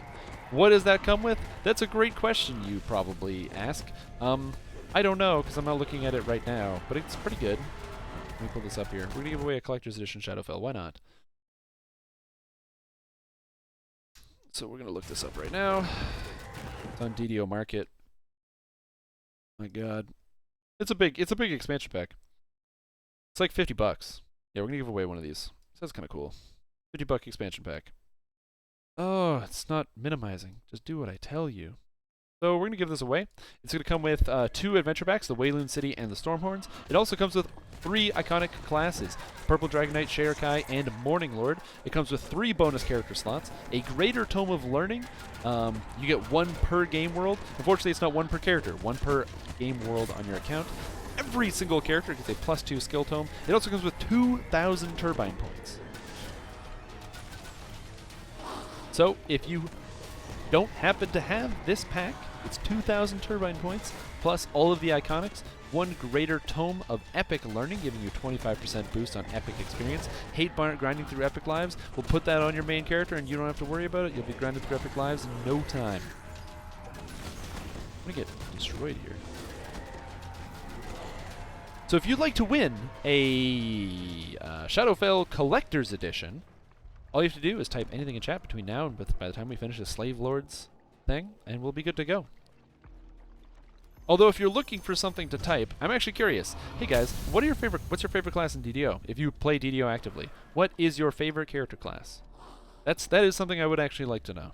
So feel free to tell me what your favorite one is. And if you can't decide, or if you have a favorite multi-class, I'd love to know, like, class, and ideally if you have, like, a reason. Say your favorite class is Fighter because you like because it's versatile. Say you like Warlock because it's really strong. Anything like that. Say you like Druid because you think the idea of turning into an animal is really cool, even if it's not the most top-rated. Wizard? Dual Wizards? Fuck you guys. Wizard's garbage. Get out of here. Wizard's the worst class in the game. Oh, a tie between Cleric and Bard. I'm impressed. Cleric and Barb. Rogue. Only played to 18, but you really like Swashbuckler? Ooh. Bard. Swashbuckler's pretty cool. Paladin. Ooh, healing and utility.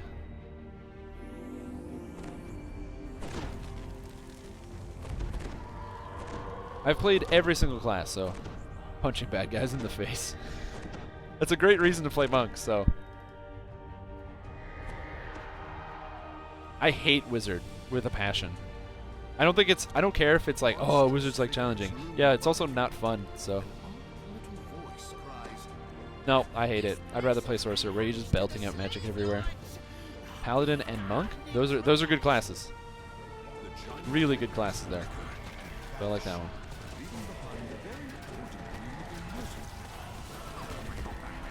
Wizard Rogue, no. Get out of here with your Wizard Rogue. I'd rather play Wizard Artificer. Is that just cooler? Yeah, man. I remember that too. The Wizard insta-kills. Paladin. Warforged Trump. Hey man, how do you know he's not a robot already? Could already be Warforged. Half-Orc Monk, that one's exciting. I like the number of people that say Paladins, though. I like that. I like that there are other people. I like Paladin a lot. Paladin's a really great class. Only sentinel left behind to protect this entrance to the Slave Lord stronghold. Stares at the Oh, I love the sound that repeating crossbows make. Absolutely, it's one of my favorite sounds ever. The tick tick tick tick tick tick. It's one of the reasons why I had to visit a psychiatrist was because of that sound. Or it tells you to find the sign of the rose. Well, the insta-kills changed though. Is a secret entrance. Are we doing it? Oh, we're doing this. Okay, go everybody. Time to go. Woo. This is what you got to do. Okay, so you run over here. Give me the old autos dance. Do your dancing. Everyone comes in. Hold. Oh, feels so good. Get some. Wizard already Warforged? There you go. No, the PK, the Deep Gnome PK garbage is hilarious. It's one of the most broken things I've ever seen. It's so much fun. The sign of the rose. Because you get 3 PKs, you can literally just insta-kill, like, the whole way through dungeons. They're super valuable. I love it. Striking woman beckons you to enter. Drow Paladin? I actually really like, I'm a huge fan of Paladins and Drow Paladin. Drow Paladin I actually really like, just because the balance of, like, charisma, you get the spell resistance, they look cool because you get the white hair and everything. Big fan. Why am I here by myself? This is a bad idea. This is a golem. I don't want to fight this. These are rats. Okay. Alright. Good, there's a barbarian here now. As long as the barbarian is standing in front of me.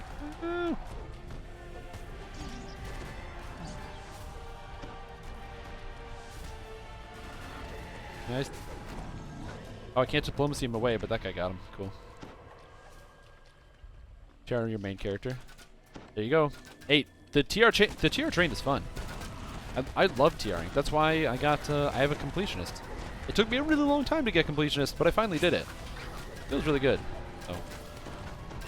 Oh man. Well, you guys have a lot of very interesting responses. I found it interesting that there were some classes that were left out. There were no rangers. Nobody loved rangers. There was a mention of favorite soul, but nobody mentioned rangers or fighters, which I find very interesting, or sorcerers. Now, granted, that's representative of the people that are watching right now, which isn't to say that those aren't loved classes. But all right, second question. We talked about classes, races. What are you guys' favorite races? You know, what are the races that you like to play? And is it a stat reason? Do you like to play a certain race because it's has a certain look or aesthetic to it? I like to play Warforged because they are robots. Okay, robots are fantastic. They're super cool. They're like cool and metal, and they're just chill, and they kill people with their hands. So there was no Warlock either. Nobody said Warlock. That's true. So I think Warforged is probably my favorite race. I like Warforged and Drow. I think I love Drow because of the stats, and I love Warforged because of the look. So for me, hey Minotaur. This looks like Resident Evil 4, the temple area. Oh, that's so true. It does look like Resident Evil 4. Oh my god. I'm thinking like really. I got Resident Evil 4 on Steam a little while ago, so I definitely want to do a stream with that, but I wish Paladin had the old Holy Sword as well, because if Paladin had the old Holy Sword, oh man, that used to affect your shield, dude. Incoming laser. What? Huh?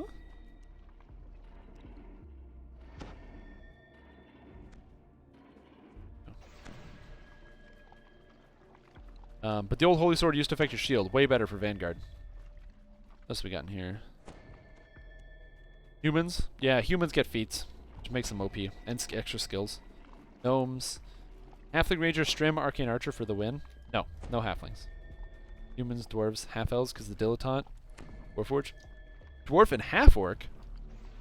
No, it's not that warlocks are boring. It's that some people don't find them as their favorite class. The thing is, if you are very good at the game and you understand a lot of the mechanics, it's very easy to min-max a warlock over top of other classes. And warlocks get to a very effective state faster than some other character classes. So, you know, there are reasons why some people like just genuinely don't like different aspects about the warlock. I really like warlocks. I think they're very interesting and versatile. They're cool looking. They have very cool powers. I think they're extremely well designed. Although in many aspects they can be very, very overpowering and kind of like, you know, kind of make, oh god, this cave looks so good on high graphics. The water's reflecting off the walls, the shining crystals. I always played through here on low graphics, so on high graphics it actually looks really good.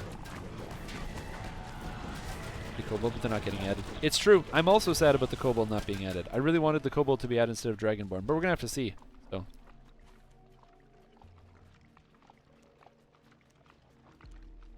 Drum back at 7:30.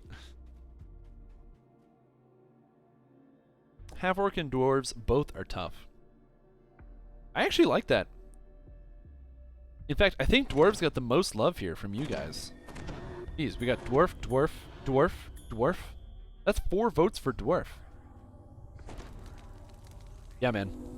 This game is almost mesmerizing sometimes with the amount of detail they put into it. Granted, there definitely are a lot of the older textures that could use updating. If you walk around the harbor, oh man, some of those buildings look pretty bad. But god, it's good. Okay, so the order we're gonna do is obviously the main guy, and then we're gonna go the crossbow woman, then the arcane caster, and then the 2 melees. But crossbow lady first, because she causes a slow.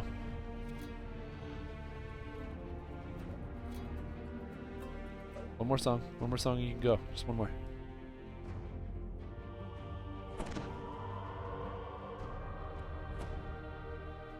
Second character's gonna have flaws, so maybe that's why we didn't go all Warlock and Fighter. Well, fighters do have a little bit of a flaw. They can't self-heal. So, Slave Lords. So this is one of the best fights of the game, by the way. If you haven't played through the Legendary Elite Slave Lords, I might stop reading chat for a bit and kind of focusing on the fight. So the way this works is that there are several components. There's 5 different red names. Each of them have their own different set of powers and abilities. Stallman Kiln protects his allies and basically makes them impervious to damage, so they take almost no damage. So first you have to hit Stallman Kiln, the main guy. Then the next sets, okay, so we hit him, we knock him out. After we knock him out, then we can actually start damaging his allies. Slippery Kita right here, the crossbow lady. She does high damage, but most importantly, she actually uses rain of arrows, where she launches arrows down from the sky. It causes us to be slowed and stack the vulnerability effect on us, causing us to take more damage. All sources right now, which is what's happening. So all of a sudden, you're slowed, you can't do anything. Next, in the back, we've got Ajaxu, the Slave Lord over here. Ajaxu is very powerful. He casts magical spells, but not only because he casts magical spells is that why he's powerful, but mostly because... Ooh, gotcha. Mostly because he casts a area of effect where whoever happens to have aggro, or who he has aggro on, he will cause red dots to appear underneath you.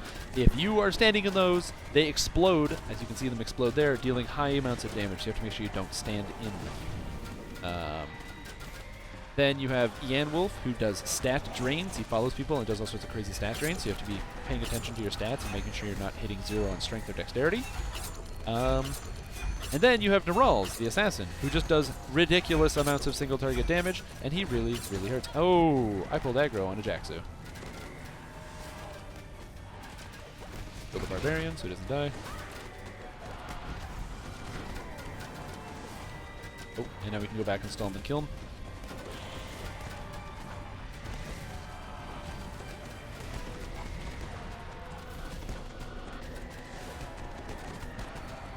And then he dies. Now we can move on to Slippery Kita.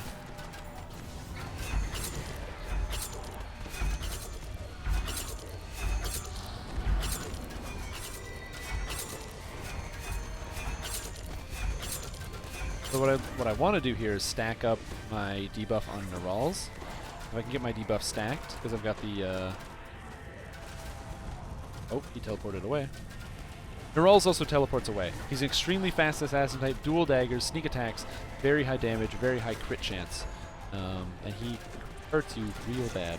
So it's very important if you are fighting that guy that you do have some way to stop critical hits with either very high fortification, stuff like that. We're actually doing really good here. Our party's fortunately very balanced. We've got 2 healers, so people that are very focused. I'm a healer, and we also happen to have personally the cleric. Wounds dealing high single target damage. We've got 2 warlocks that they're just kind of warlock. They just do whatever. I don't need to care what they do. I pulled aggro on Nerals. I'm dead. Like, I just pull aggro on that guy and he instantaneously die. God, that was funny. And he's just killing everybody. No. Back up. I have displacement. No! Get away! Get away! Get away! Hey, I got you, Zorik. Oh, we got him. We got him. It's up. It's 3,000. 3,000 life. Oh. No. Ow. Displacement. Displacement. Nerals is coming for me. I hope you like the sound of screaming, because that's basically what this character does.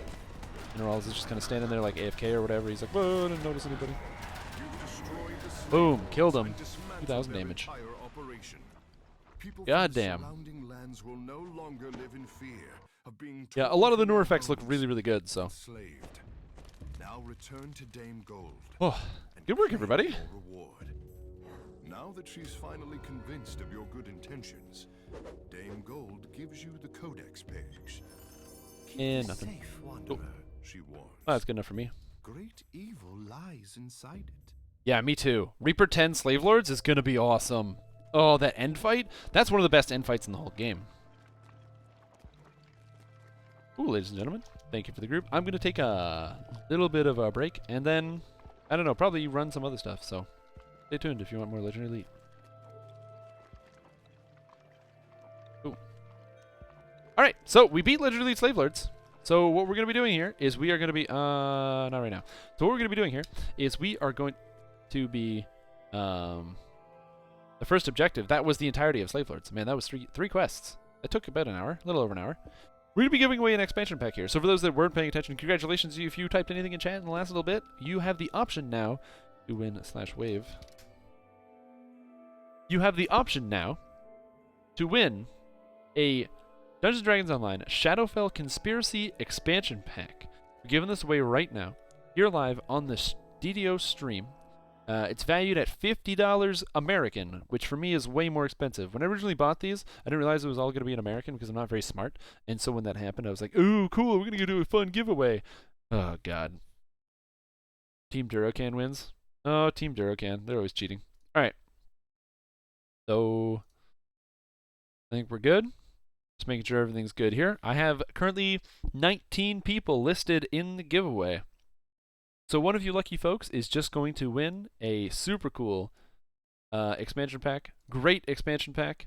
Lots of good stuff. Are you ready? You guys ready for this? Because we've had some good chat today, by the way. This was really good. I like the fact that you guys are really active. All right. And the winner of the Dungeons & Dragons Online Shadowfell Conspiracy Collector's Edition expansion pack is Vegans. Vegans. Congratulations. You won. To claim your prize, just say you won it. There you go, you won it. Congratulations. I'm going to PM it to you, so you're going to get it right now. There you go. I like the fact this actually lets me do a private message, so.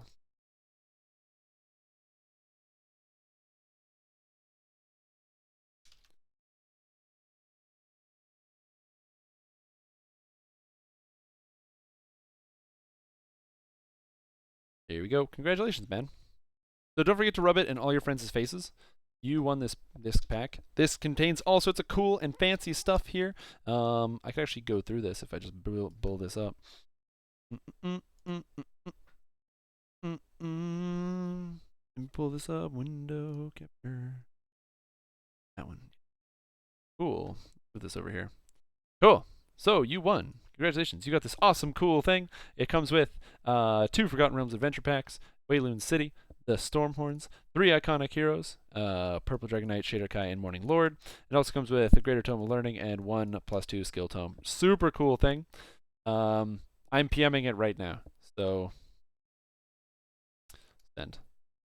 There you go. So you should have it in your Twitch inbox. So you've got it right there.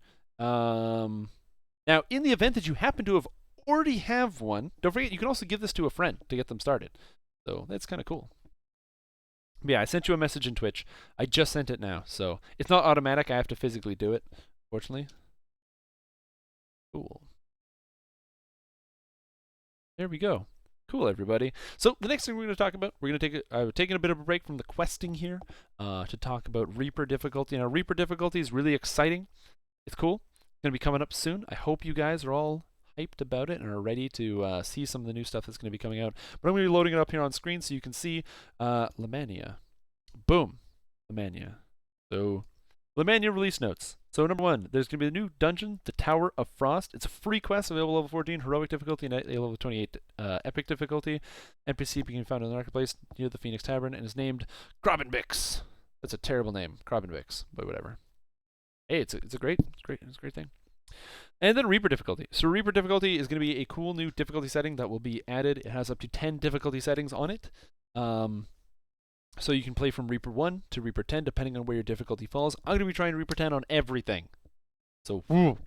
If you are the kind of player that either struggles with the game or are a new player, Reaper is not designed for you. This is for the vets, okay?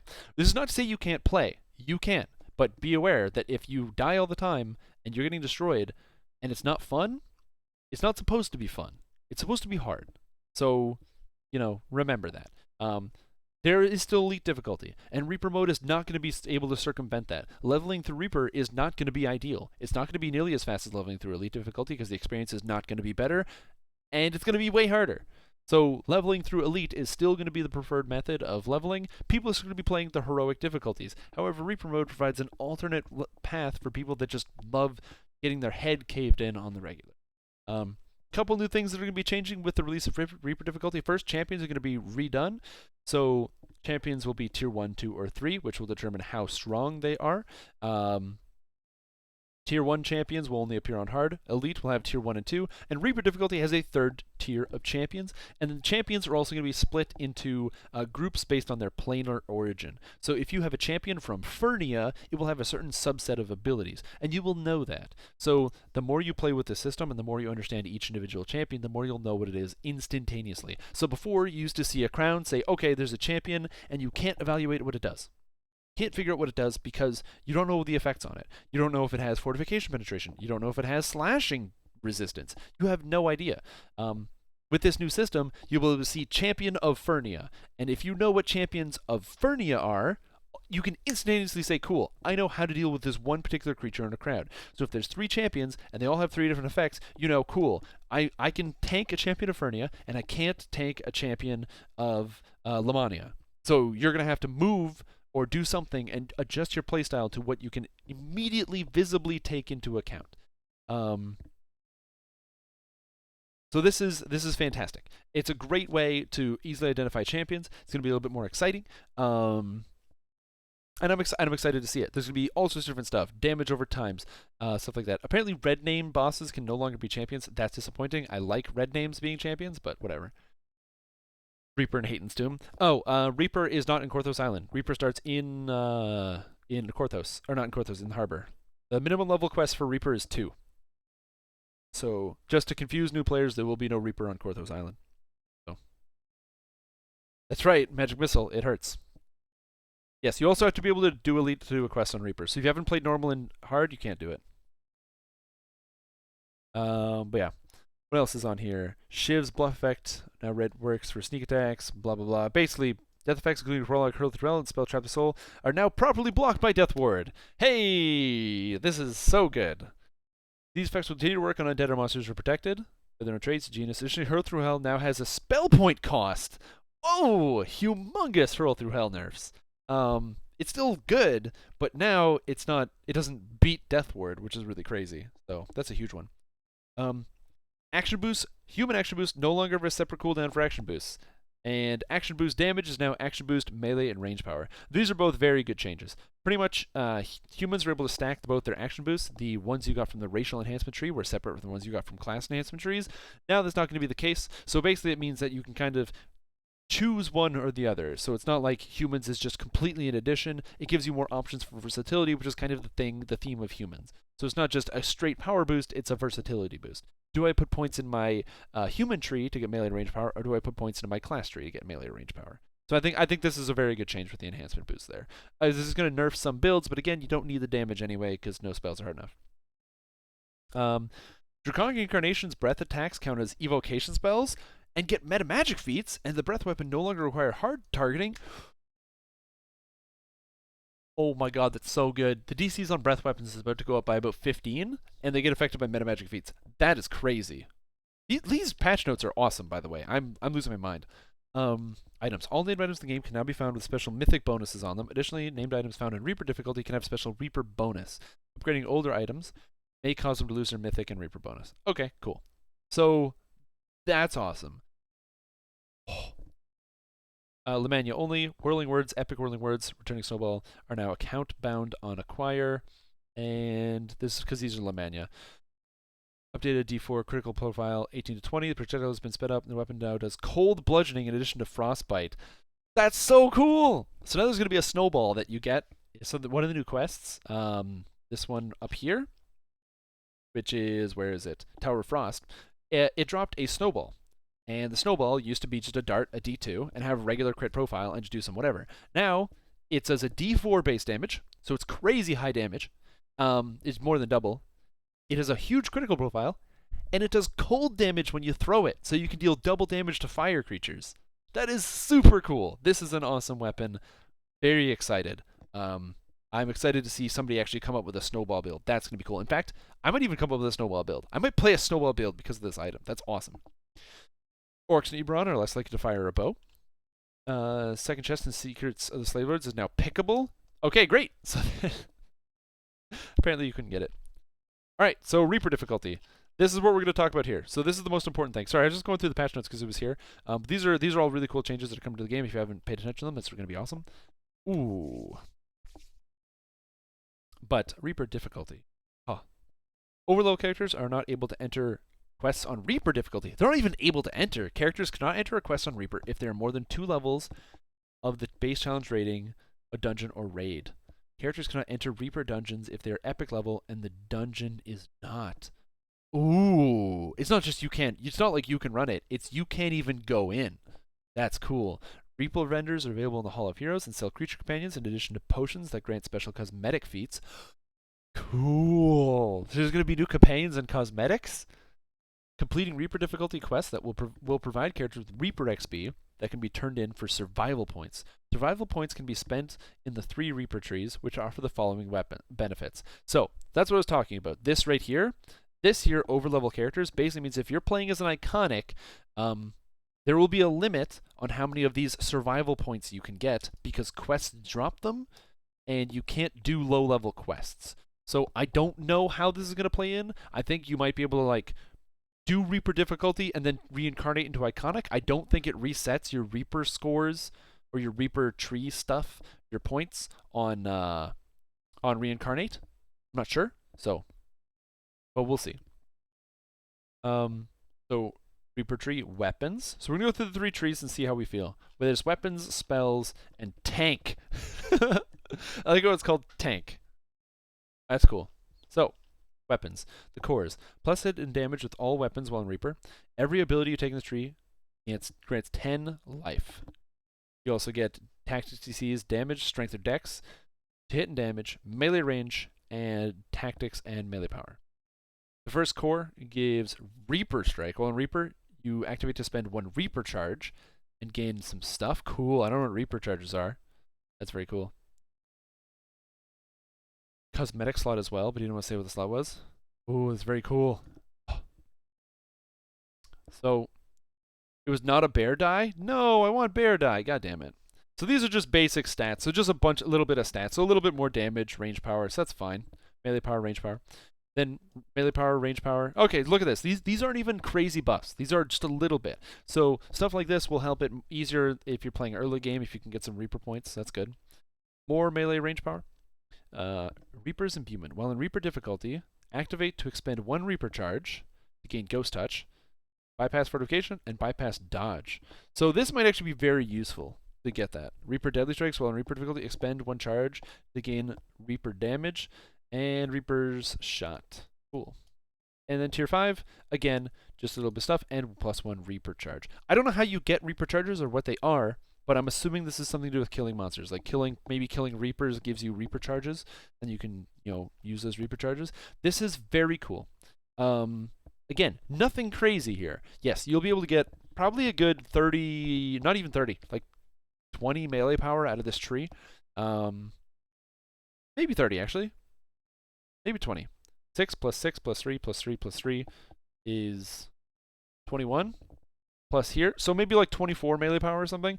Again, not crazy, but it does give you something to work on. Plus Reaper Charger sounds interesting. From spells, gives you a ton of mana. 50 mana, 100 mana, 100 mana, 200 mana. So I think these spells is extremely powerful right away. That's a lot of mana. This is crazy. This is ridiculous. Wow. That's a lot of mana. What else is there?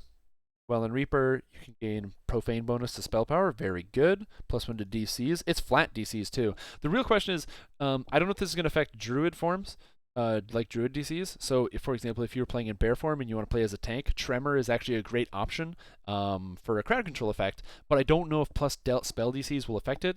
Animal form attacks are not affected by universal bonuses to DCs, so I don't know if that's going to work. So if you're thinking about doing a Bear build using Tremor, which I've been talking to some people and they've been thinking about doing, I don't know if this will work.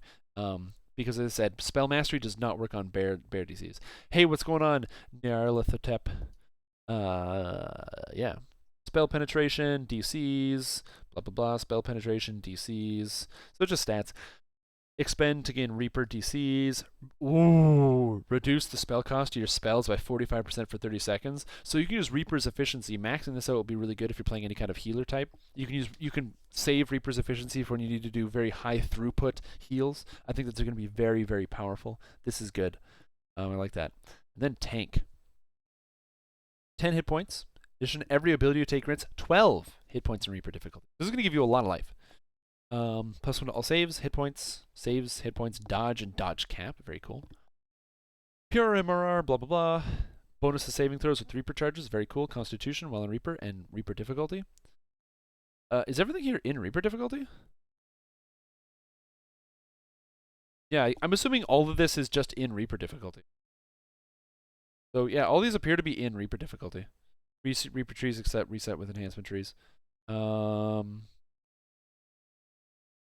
what do we got here? So yeah, bonus to physical magical resistance rating, saves 100 life, 20 life, so 10 life, 12 life per point in the tree, 12 hit points, or 20 hit points, 100 hit points.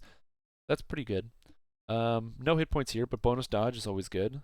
Dodge caps out real easy, so this probably, anything that says dodge in the Reaper tree is probably completely worthless. Except cores 2 to 6. Oh, okay. But yeah. Anything that says dodge is completely useless. It's very easy to hit the dodge cap on every character in the game, so this is totally pointless. So I wouldn't recommend putting any points in here. If you're playing as any heavy armor, or even if you're playing as like an unarmored class, hitting the dodge cap is super easy. All it requires is one item to give you a +17, and then usually most tanky type classes will have bonus dodge somewhere.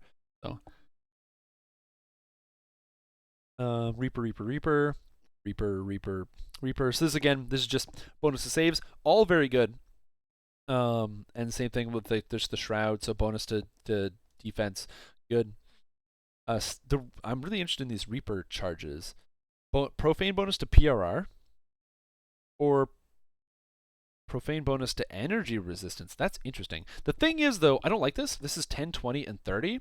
I feel like if this is flat, I don't think that's going to be very good, because consider that even 30 bonus to resistances. Cores 2 to 6 are accessible outside. Oh, so core 1. Oh, this stuff goes all through. Oh, I get it. Holy shit. Are you kidding? No way. So are you serious? So by being in Reaper, you get 50, 100, you get 350, or sorry, no, wait, 200, 150, 450, 500 bonus spell points from doing Reaper difficulty at all times? 500? Oh shit. I'm gonna have to do Reaper difficulty for sure. On this character, 500 spell points is gonna mean a lot for my bard, so I'm gonna have to do that. Even if I can't do Reaper. But yeah, if this is flat, then this is not going to be good at all. Consider that it's flat, then percentage is the way the game calculates stuff.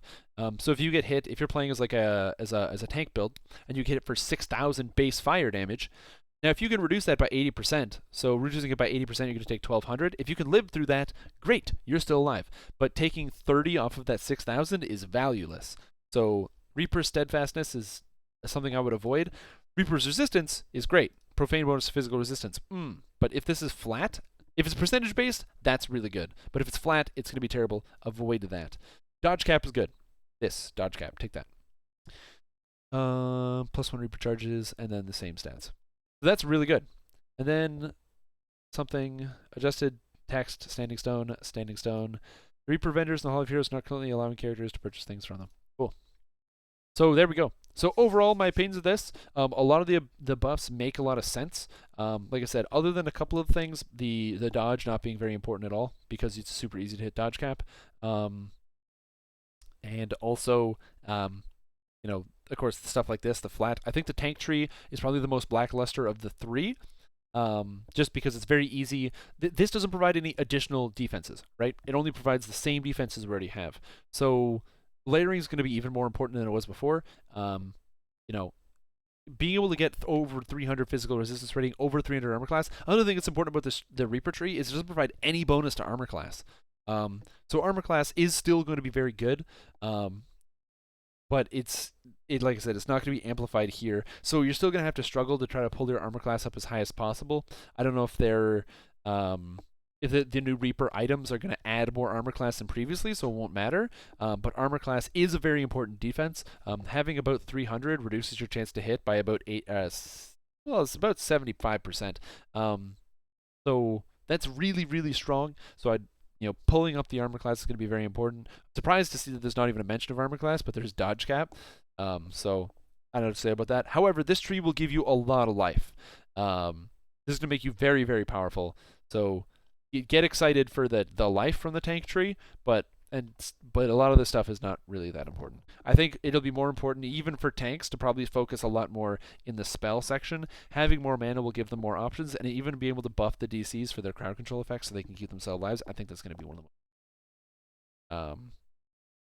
Especially reducing the cost of their own ability, their own spells. So that's important. And then yeah, so there we go. Pushing close to 400. There you go. So yeah, Reaper looks very interesting. I'm excited to see the rewards. I'm super pumped to just get in and start fighting some Reapers. God, it's going to be awesome. I think overall the trees are not overpowered at all. I think that the weakest outside of Reaper is the melee, because this is terrible. It's like 2 melee power and +2 tactics DCs and +3 to hit and damage. That's great. But that's not like 500 mana or like, what is this? 120 life and a bunch to saves and all sorts of crap. Oh, that's funny. I don't understand why that does that. Anyway, there we go. That's the rundown of Reaper difficulty, ladies and gentlemen. So, I don't know if Lemania's up or if it's going to be coming out. When is Lemania coming out? It should say here. Oh, Lemania, I don't know if it's up yet. But I'm not going to test it out right now. So, get rid of this. So I hope you enjoyed our overview of the Lemania patch notes. That probably killed half the viewer base right there. But yeah, it's going to be pretty cool. I'm very excited. When Lemania does drop, I promise you, the Strimstream here, we will be streaming as much Reaper content as possible. I'd love to keep going with some of the builds and things that I've been doing previously, but honestly, to me, Reaper mode is going to be one of the most prominent things to happen in 2017. It gives us more options, and this is what I keep trying to tell and explain to people. Reaper mode is great because it gives Standing Stone Games the power to create very great tools that we didn't already have. Everyone would shake their head if they said, cool, guys, favored soul tree. Let's make a healing favored soul tree. Everyone would tell them they're stupid and dumb because healers are pointless. There's no reason to make a healer. Why would you play a healer? You don't need a healer for Tempest Spine. You don't need a healer for Slave Lords. You don't need a healer for that. But you do need a healer for Reaper mode. And now there's this option. We can make a healer. You could make an artificer that specializes in healing constructs, so like Warforged. You could make a druid that specializes either in tanking or just crowd control effects. You can do that now. It'd be awesome. Welcome, Gagnaski. That's an interesting name. Welcome to the Strimstream. Hope you're having a good day today. What do I need? Symbols? I think I need more shattered symbols. But I should probably take chains. Or shackles? What do you need? I think shackles is what I want. I think I'm going to take shackles. I think shackles is what I want. And I can get a 2-set here. So that's cool. Ooh, shackles. I'm going to do something. We're going to do something else. I just don't know what. I think shackles is what I want? Or is it chains? What shackles? I'm honestly not sure. Oh, alright. So we're going to do some more quests since we've got Legendary Elite Tempest Spine. Ooh. / quest timers. Can I do that? Legendary Elite Tempest Spine. Hey, I can actually join this group and end it on a raid. Oh yeah, man. Dungeons & Dragons Online has actually just got reacquired, so there's gonna be a lot of new stuff coming. So it's gonna be very exciting. So you should get ready. It's gonna be very cool. Should I do Legendary Elite Tempest Spine? Does that seem like a good idea, everybody? Yeah, we'll end on a raid. Why not? I'll just join the group.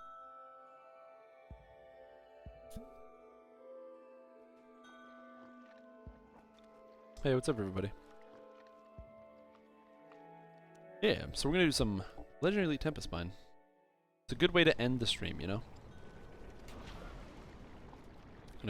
Cells and stuff. Yeah. So, I agree. Armor class is crap without physical resistance rating, but right now this character works only on physical resistance rating, so I've got 99 here. You would be surprised how strong you can actually be with a very high armor class. When you have over 300, you barely get touched, and it's noticeable. Like right now, I have 25% chance. Oh, I need to get a dodge item. I totally forgot about that. Oh, I'm gonna fix that.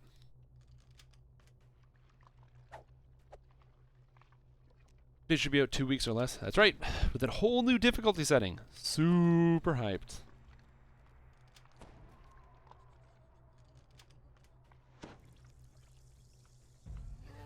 Anyways, so yeah. Are you guys excited for Reaper mode?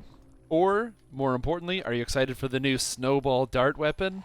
God, I'm so excited for the snowball dart weapon. That's gonna be so cool. Ooh, you totally might see me make some kind of like goofy swashbuckler thrown weapon guy.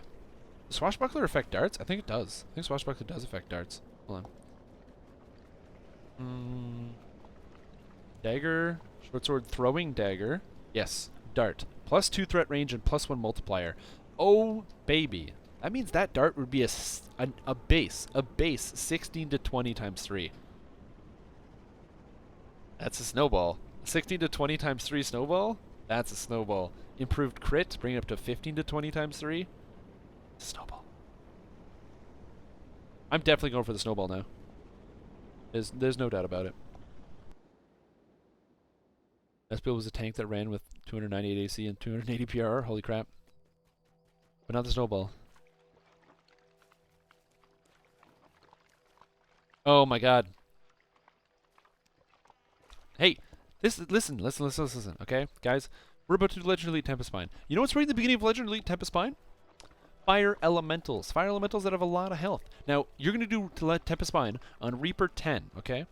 It's not possible to do that much damage that quickly to those elementals. But what if you happen to have a snowball? And you could throw maybe 2 snowballs at the same time because you're using a thrown weapon master who throws 2 snowballs dealing cold damage base that apply cold vulnerability. It's going to double dip. It's going to double dip, okay? So you've got cold damage snowball.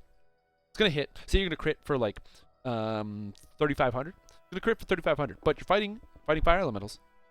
So now you're going to do 7,000 on your crit, okay? That's good. That's good. It's good crit. But get this. We're gonna just ramp it up here. Cold vulnerability. 20% extra damage to cold damage. It's gonna be applied by the snowball. Every time you hit with that snowball, you're gonna be doing 1% more damage. But it's cold vulnerability. You know, it's gonna take double damage. You're talking double damage. Okay? Because it's 1%, but it's actually 2% because it's cold vulnerability on the target. So that's 2% extra damage per snowball. 40% extra damage. Plus apply vulnerability on top of that. Plus you got a cold sorcerer with you, or you play as a thrower cold sorcerer, and you take Awaken Weakness Cold, 15% extra damage on your ranged attacks. Okay? And that stacks on top of everything else. So that's crazy.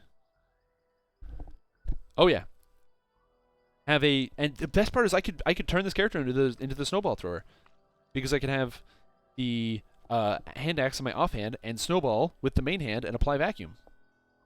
Madness. Madness. How do you survive getting hit? I don't know. I haven't figured that one out yet. But the snowball build, come on, snowball build. Oh, are they going in already?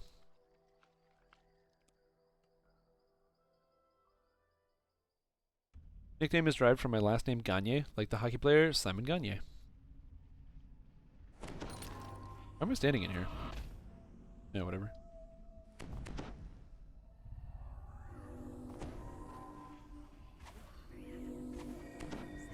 So much builds, man.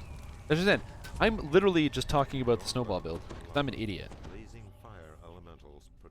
Look at that guy. Look at this. Look at this chump. Look at him. Look at him. Look at him. He's shooting. Look at how much he's shooting at. Look, the health is not even going down. Look at this. See this health? Look at how much health this thing has.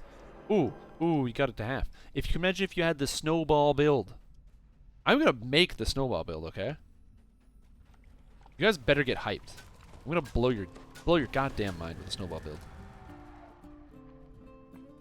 No, we're gonna go? Cool, let's go. Fire buffs, let's go. Let's go. Go. Come on. Come on. As long as I don't get nuked by one of these fireballs, I don't really care.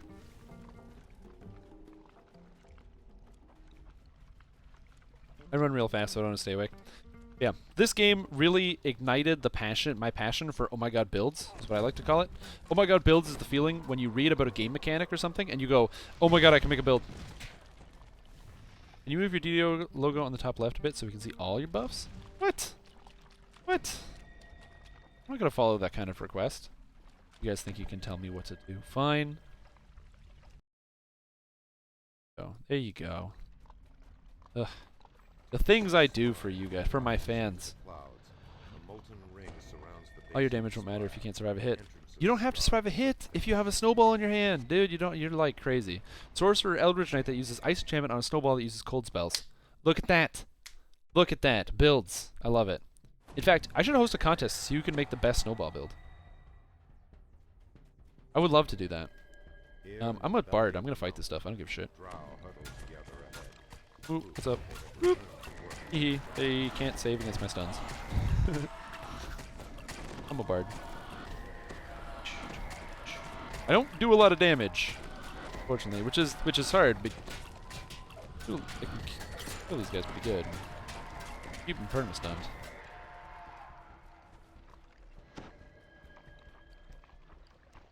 Drow Blackguard. Ooh, I couldn't penetrate his spell resistance. I'm actually impressed there. I'm very surprised. I really thought I was going to be able to do that.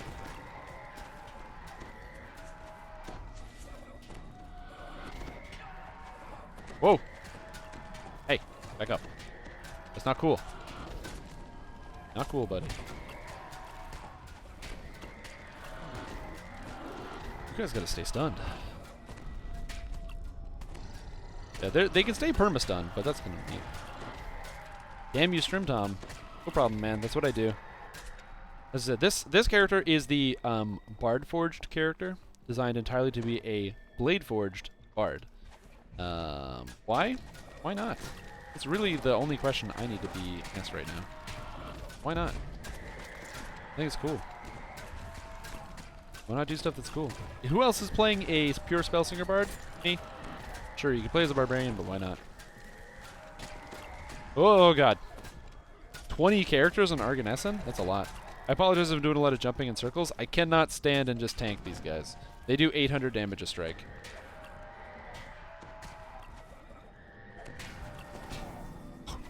Oh god. Oh, a spell resist. I fail a spell resistance on a 1? I'm only plus 61? I thought it was higher than that. There we go. So when my DCs get a little bit higher, I need about 5 more points so I can get 100%. Don't like money. Hey man, I love money. I'm a big fan. Hee dancing! Suckers!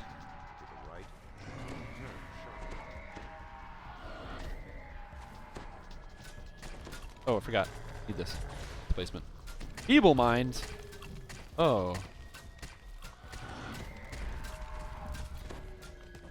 Oh, I'm feeble-minded. I get a feeble mind. I need to heal.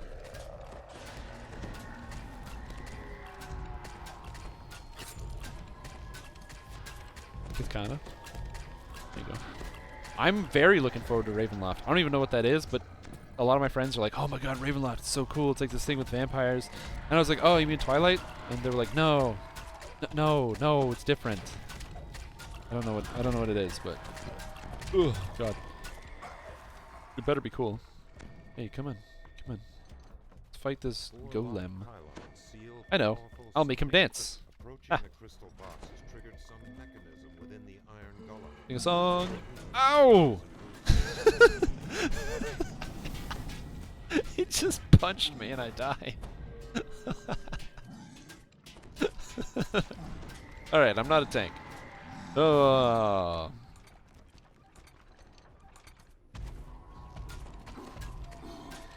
That's really funny to me. My god. I can't wait for Dragonborn either. It's going to be so cool. I really hope Dragonborn start at level 1.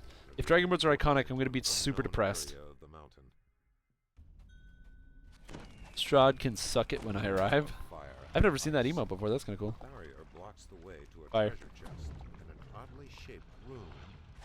Heat spreads along the floors and up the walls.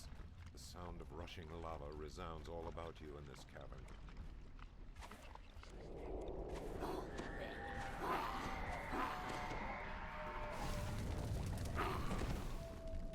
Oh, hey, Tim.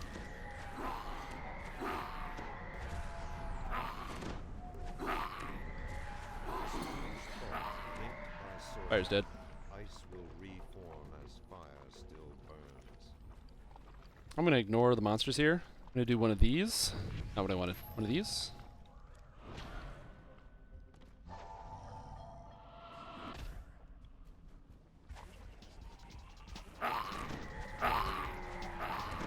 Oh, feels so good. I am the crowd control master. Look at this. What are they gonna do? What are they gonna do? They're trapped.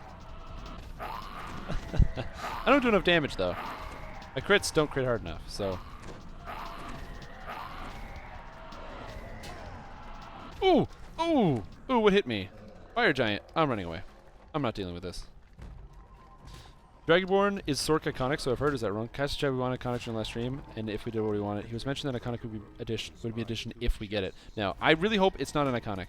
I love the idea of iconics, but if the idea is to have a really cool race that is basically the backbone of 4th edition and carried 4th edition, how do you have your advertising? You know, that's such a cool concept. If that was iconic and basically was like, oh, okay, cool, this iconic race. Because think about the other races. Humans, they're purple dragonets, they're basically humans. You want to play a human or a purple dragonet, that's fine.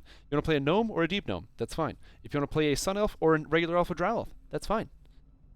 Shadowkai, I mean, no one cares. But Dragonborns, cool. Magic. Dragons. You can make a level 1 Dragonborn. Then I'm sold. Standing Stone Games. I'm gonna keep saying Turbine. Oh, by the way, Standing Stone Games on the same topic. If you guys haven't seen it yet, I've been playing some Lord of the Rings online recently. Standing Stone Games has actually has like a graphic when you load the game. It's so cool looking. It reminds me of the old Turbine logo, but it's just it's like got this like watery effect to it. If you haven't tried it, I highly recommend taking a look through Lord of the Rings online, checking that effect out.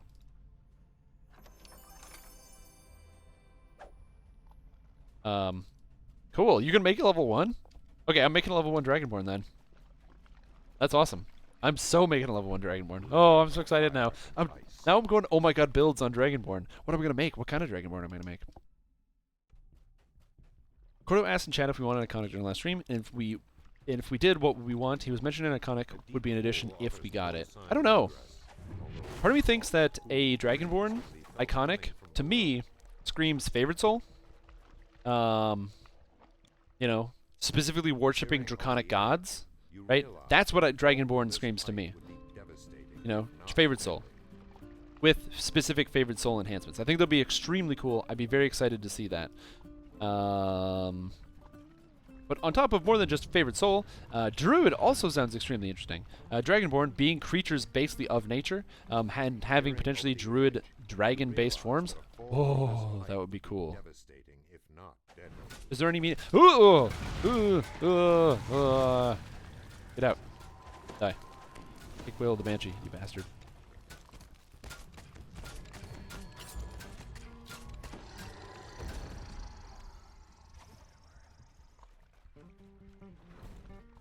A great magma river flows into an unseen lava tube and lava flies ahead. Oop.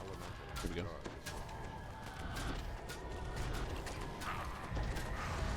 Dragonborn Strimstream Ranger. Ooh. Dragonborn Arcane Archer. And if you could pick the color, so imagine you could pick the color of your Dragonborn, so you could pick a green Dragonborn and be an Acid Dragonborn Arcane Strimtom Acid Arrow. That's advertising. That's how you advertise. Ooh, baby. Oh, fire damage. More drow, under the effects of Sorjak's frown, guard of sealed stone. So here's a super secret, super trick. I have a spell here that auto sphere dancing that lasts for 1:32. If I pop my arcane spell surge, which gives me an extra 5 on my DCs, then I throw down the sphere of dancing. Sphere of dancing will get the extra DCs for the entire duration.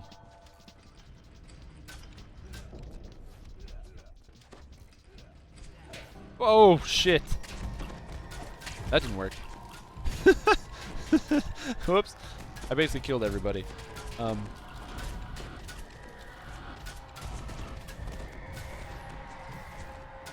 That was so bad, I just immediately got the whole room pulled by accident. Uh-oh, SpaghettiOs. No, get away, Blackguard. The build this week? Yeah, I know, I died twice. Oh, man. That was dangerous. The build this week is the Bard Forged build. We are playing pure 20 Blade Forged Bard. Pure Bard, of course, being incredible for having high amounts of crowd control, as well as dealing pretty good damage for a spellcaster. It's pretty good consistent damage anyway. Having access to things like Arcane Pulse just like everybody else, but then also, you know, at your various shouts and stuff like that. So, pretty strong build. Like I said, the biggest thing is actually getting my DCs high enough. Right now my mass hold is sitting at a 77, with my greater shout sitting at a 78, which is not bad. I'm gonna buff everybody here, so they're gonna be fighting. I'm just standing back buffing. These guys hurt. I think Ugg is damaged. Oh, what's he? The other benefit of playing a build like this is it gives me access to both Reconstruct and Heal, so I can play the ultimate backup support.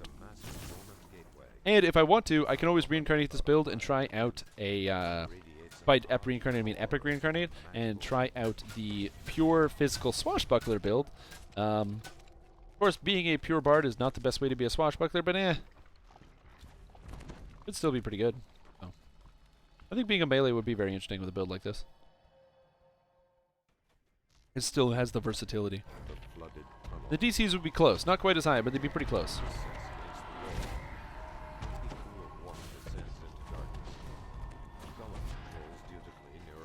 Oh, yeah. Cool. Alright. Dragonborn's going to be amazing. Oh. The two things that really got to me about the Dragonborn. So, as some of you might know, I was a huge believer in the Kobold race becoming a playable race.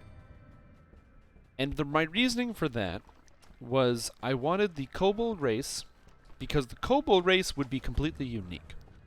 Purple Dragon Knights and Half-Orcs are identical. They use the same character models and everything, same animations.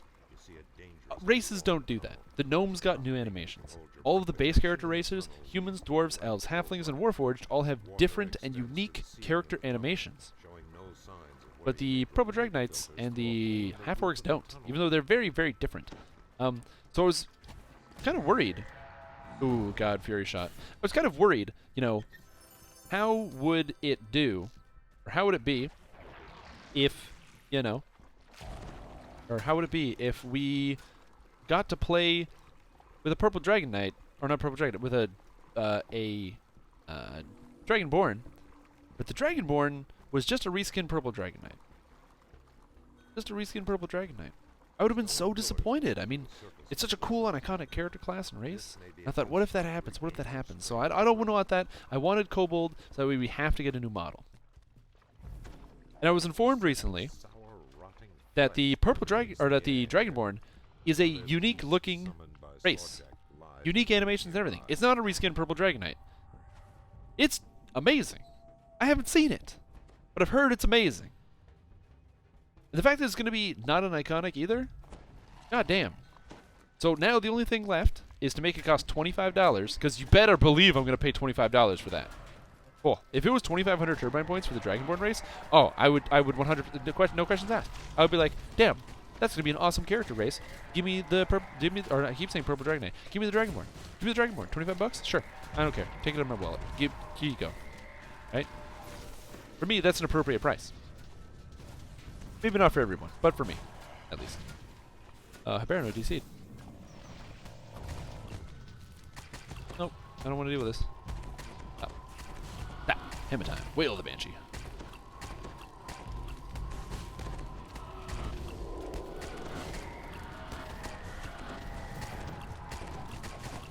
So, I'm very excited. It's going to be pretty cool.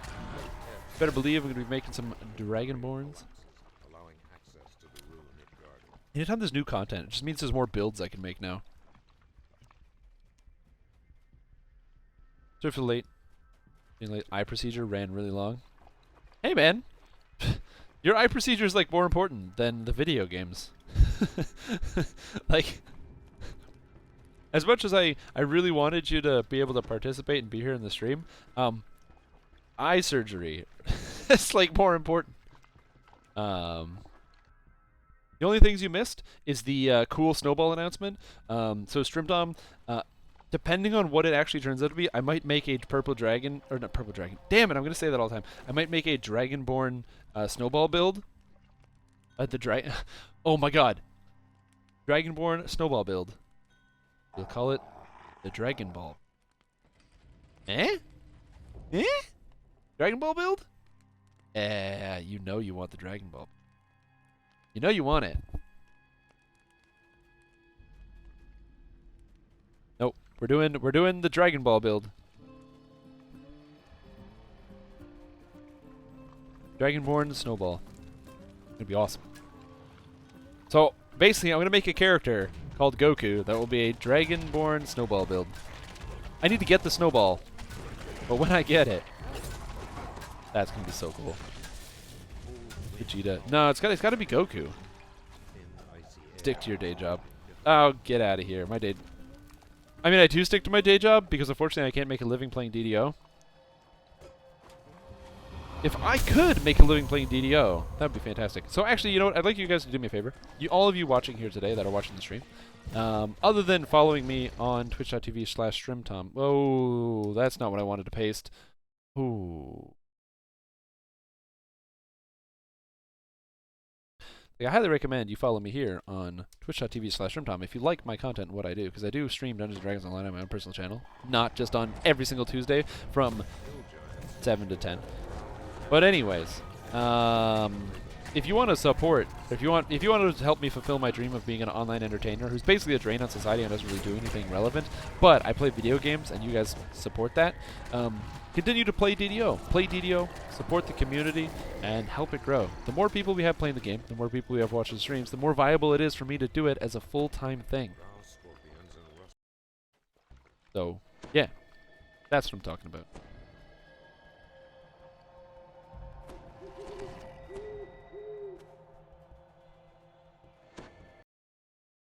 Ooh, there we go. Maybe the base Dragonborn on Draconic Destinies, so go White Dragon Sork Snowball build. That'd be pretty cool.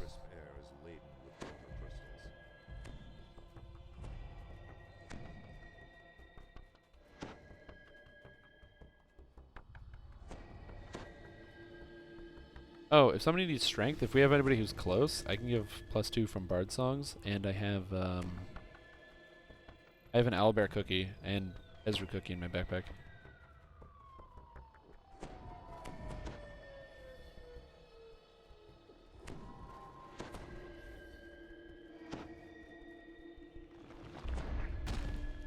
You. The stack.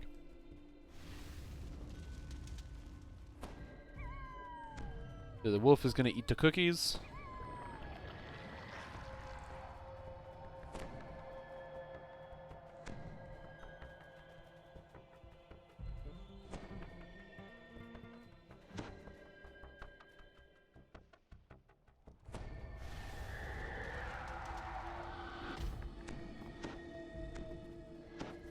What's your strength? What? Oh, he got it? Okay, good. There we go.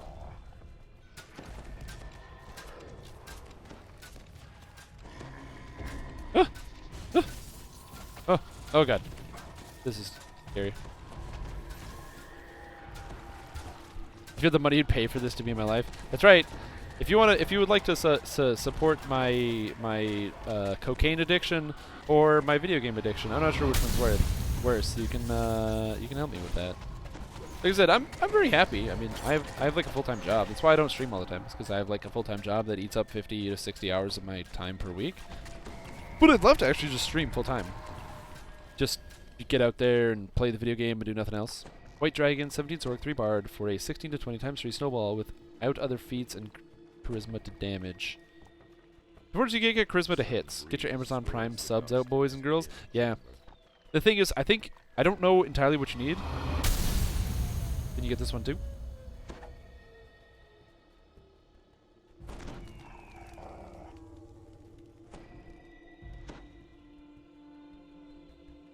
Come on, Aetherius. Nope, can't do it. Get your Amazon Prime subs out. Yeah, if that was possible, that'd be very cool. I don't have that power though. You need. I don't know what the requirement is to actually become like partner on Twitch. Like how many subscribers you need. Also, I apologize if it looks like I live in California or something because I'm wearing like a tank top. I live in frigid Canada and it's like -20 outside. I just am comfortable and I like showing off my guns. Yeah. Subs out for Strimstream. That's right. Subs out, guns out. Oh yeah.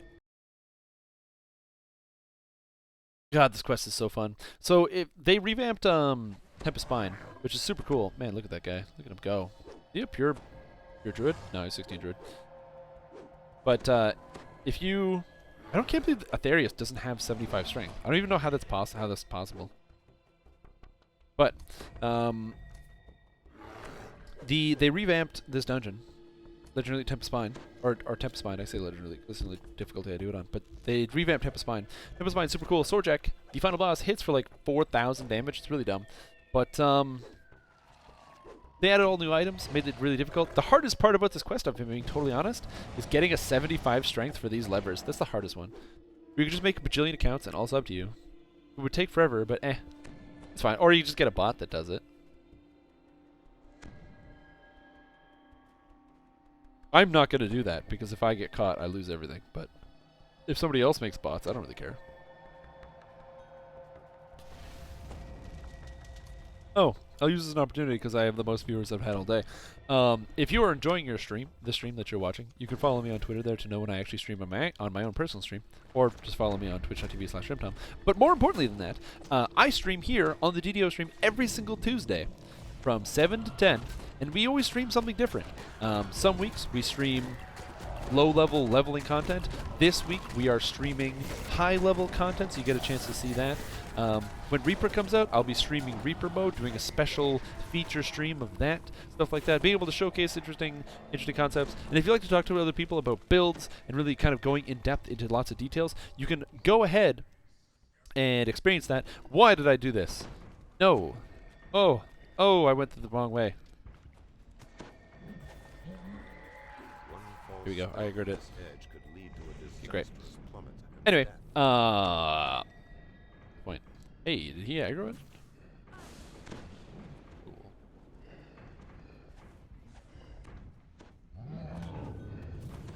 Oh, he didn't aggro it.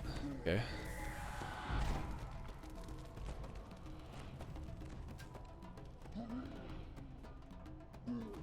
I got the aggro on this guy. I was talking about something. Yeah, I stream every single Tuesday here on the official DDO stream. We stream lots of cool stuff, so you can make sure to check that out. However, not next week. I will not be here next week. Next Tuesday, I will be doing a special event for the closing of Asheron's Call 1 and 2, the original intellectual property of Turbine Entertainment, the guys who actually got me into video games in the first place. Asheron's Call 1 was the first MMO I ever played. Asheron's Call 2 was the first MMO I ever really got into. Because, you know, at that time, I was pretty young, and the flashier graphics made it much, much more interesting, of course. So, like I said, I really got into it. I really enjoyed it. Those games mean a lot to me, and so I'm going to be playing them and doing a special stream on the last day that they will be open forever. So that's what I will be doing on the 31st of January, which is next week. So I apologize for those of you that have just tuned in and you want to catch me every single week. Next week, we will be on hiatus because I'll be running something at a special event on my own personal stream and saying goodbye to Dareth for the last time. It's going to be very sad. I don't know what I'm going to do after that. Been playing an Enchanter and an Alchemist and Feral Intendant, and oh, that game is so good.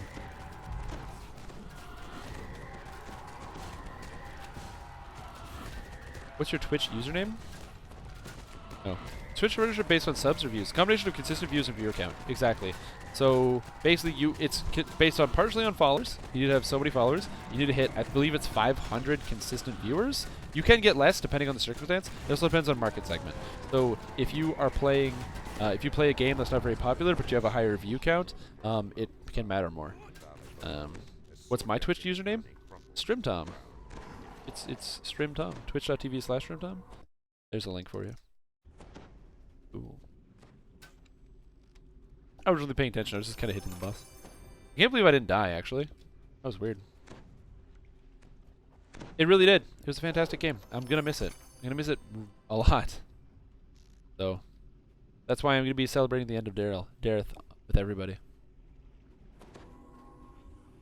Docent Celestial Sage. It is nothing. Oh, no, that's me. I'm Strimtom. Me. That's why I've got the Twitter Strimtom. And then my character's name is Strimtom. That you can tell. It's a secret. Don't tell everybody my name is Strim. Ooh, Terminus drop. This character can't use Terminus, though.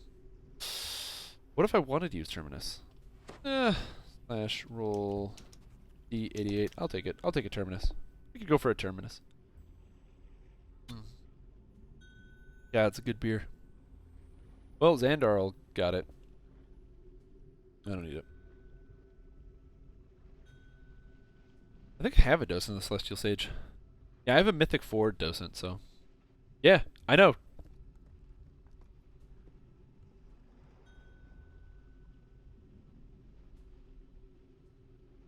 No, I have to update my background. I'm just lazy. That's the problem. I don't know what to put on the background. I used to play League of Legends and stream it a lot, but I hate that game because it sucks, so I don't know what to do. I have to change it to something else. Maybe I'll do that this week. Probably. I'll change it off of League of Legends at some point. Ooh, 122 Comps of Valor. That sounds good. Cool. Thanks for the group, everybody. That was fun. Now we bounce. Oh, that feels good. But yeah, no, I have to, 2K tokens you've never seen a drop. Really? Oh. I do it every week, so I've seen lots. I have lots of tokens, so I can buy Terminus if I really want to, but alright, ladies and gentlemen. Oh, do I use an Epic Autos box? Maybe. Epic Autos boxes aren't really that satisfying though, because they only give you 2 million, so it only caps out one destiny. It's not really that good. Yeah, I'll have to update that on my own channel so it's less ambiguous and yeah, I'll do that later. I'll be less lazy. Anyway, in the meantime, thank you guys for watching. I don't really have anything to say for the last 10 minutes. I don't really have a quest I can really fit in. So we're gonna end the Strimstream here. So I hope you guys had a super awesome evening. Make sure to follow the DDO stream for all sorts of cool DDO content. Not only do many other content creators like myself get to host their own personal streams here on the DDO stream, but on top of that, you have every single Wednesday and Friday, the guys behind DDO Standing Stone Games get to do their own shows, which is super cool. So they get to talk about new content and things coming out. Who knows? Maybe you will see previews of the Dragonborn. You see previews of Reaper, stuff like that. It's great time. I'm gonna finish off this beer and go to sleep in that bed behind me. Or in one of those open drawers. I can't tell. Man, I really gotta clean my room. Yeah. Anyways, thanks for watching, and have a super... Oh, thanks again for the pack. Do you know that... You know if the tomes appear for future tunes I create? So the first character you log in, that character, the first one you log in, is going to get the Greater Learning Tome, and that's it. You can transfer it through a shared bank if you have one. The +2 skill tomes is every single character you log in forever. Every character you make, new or old, will have that tome, so you can have it forever. Formula announcing campaign for Bear Die. Yes.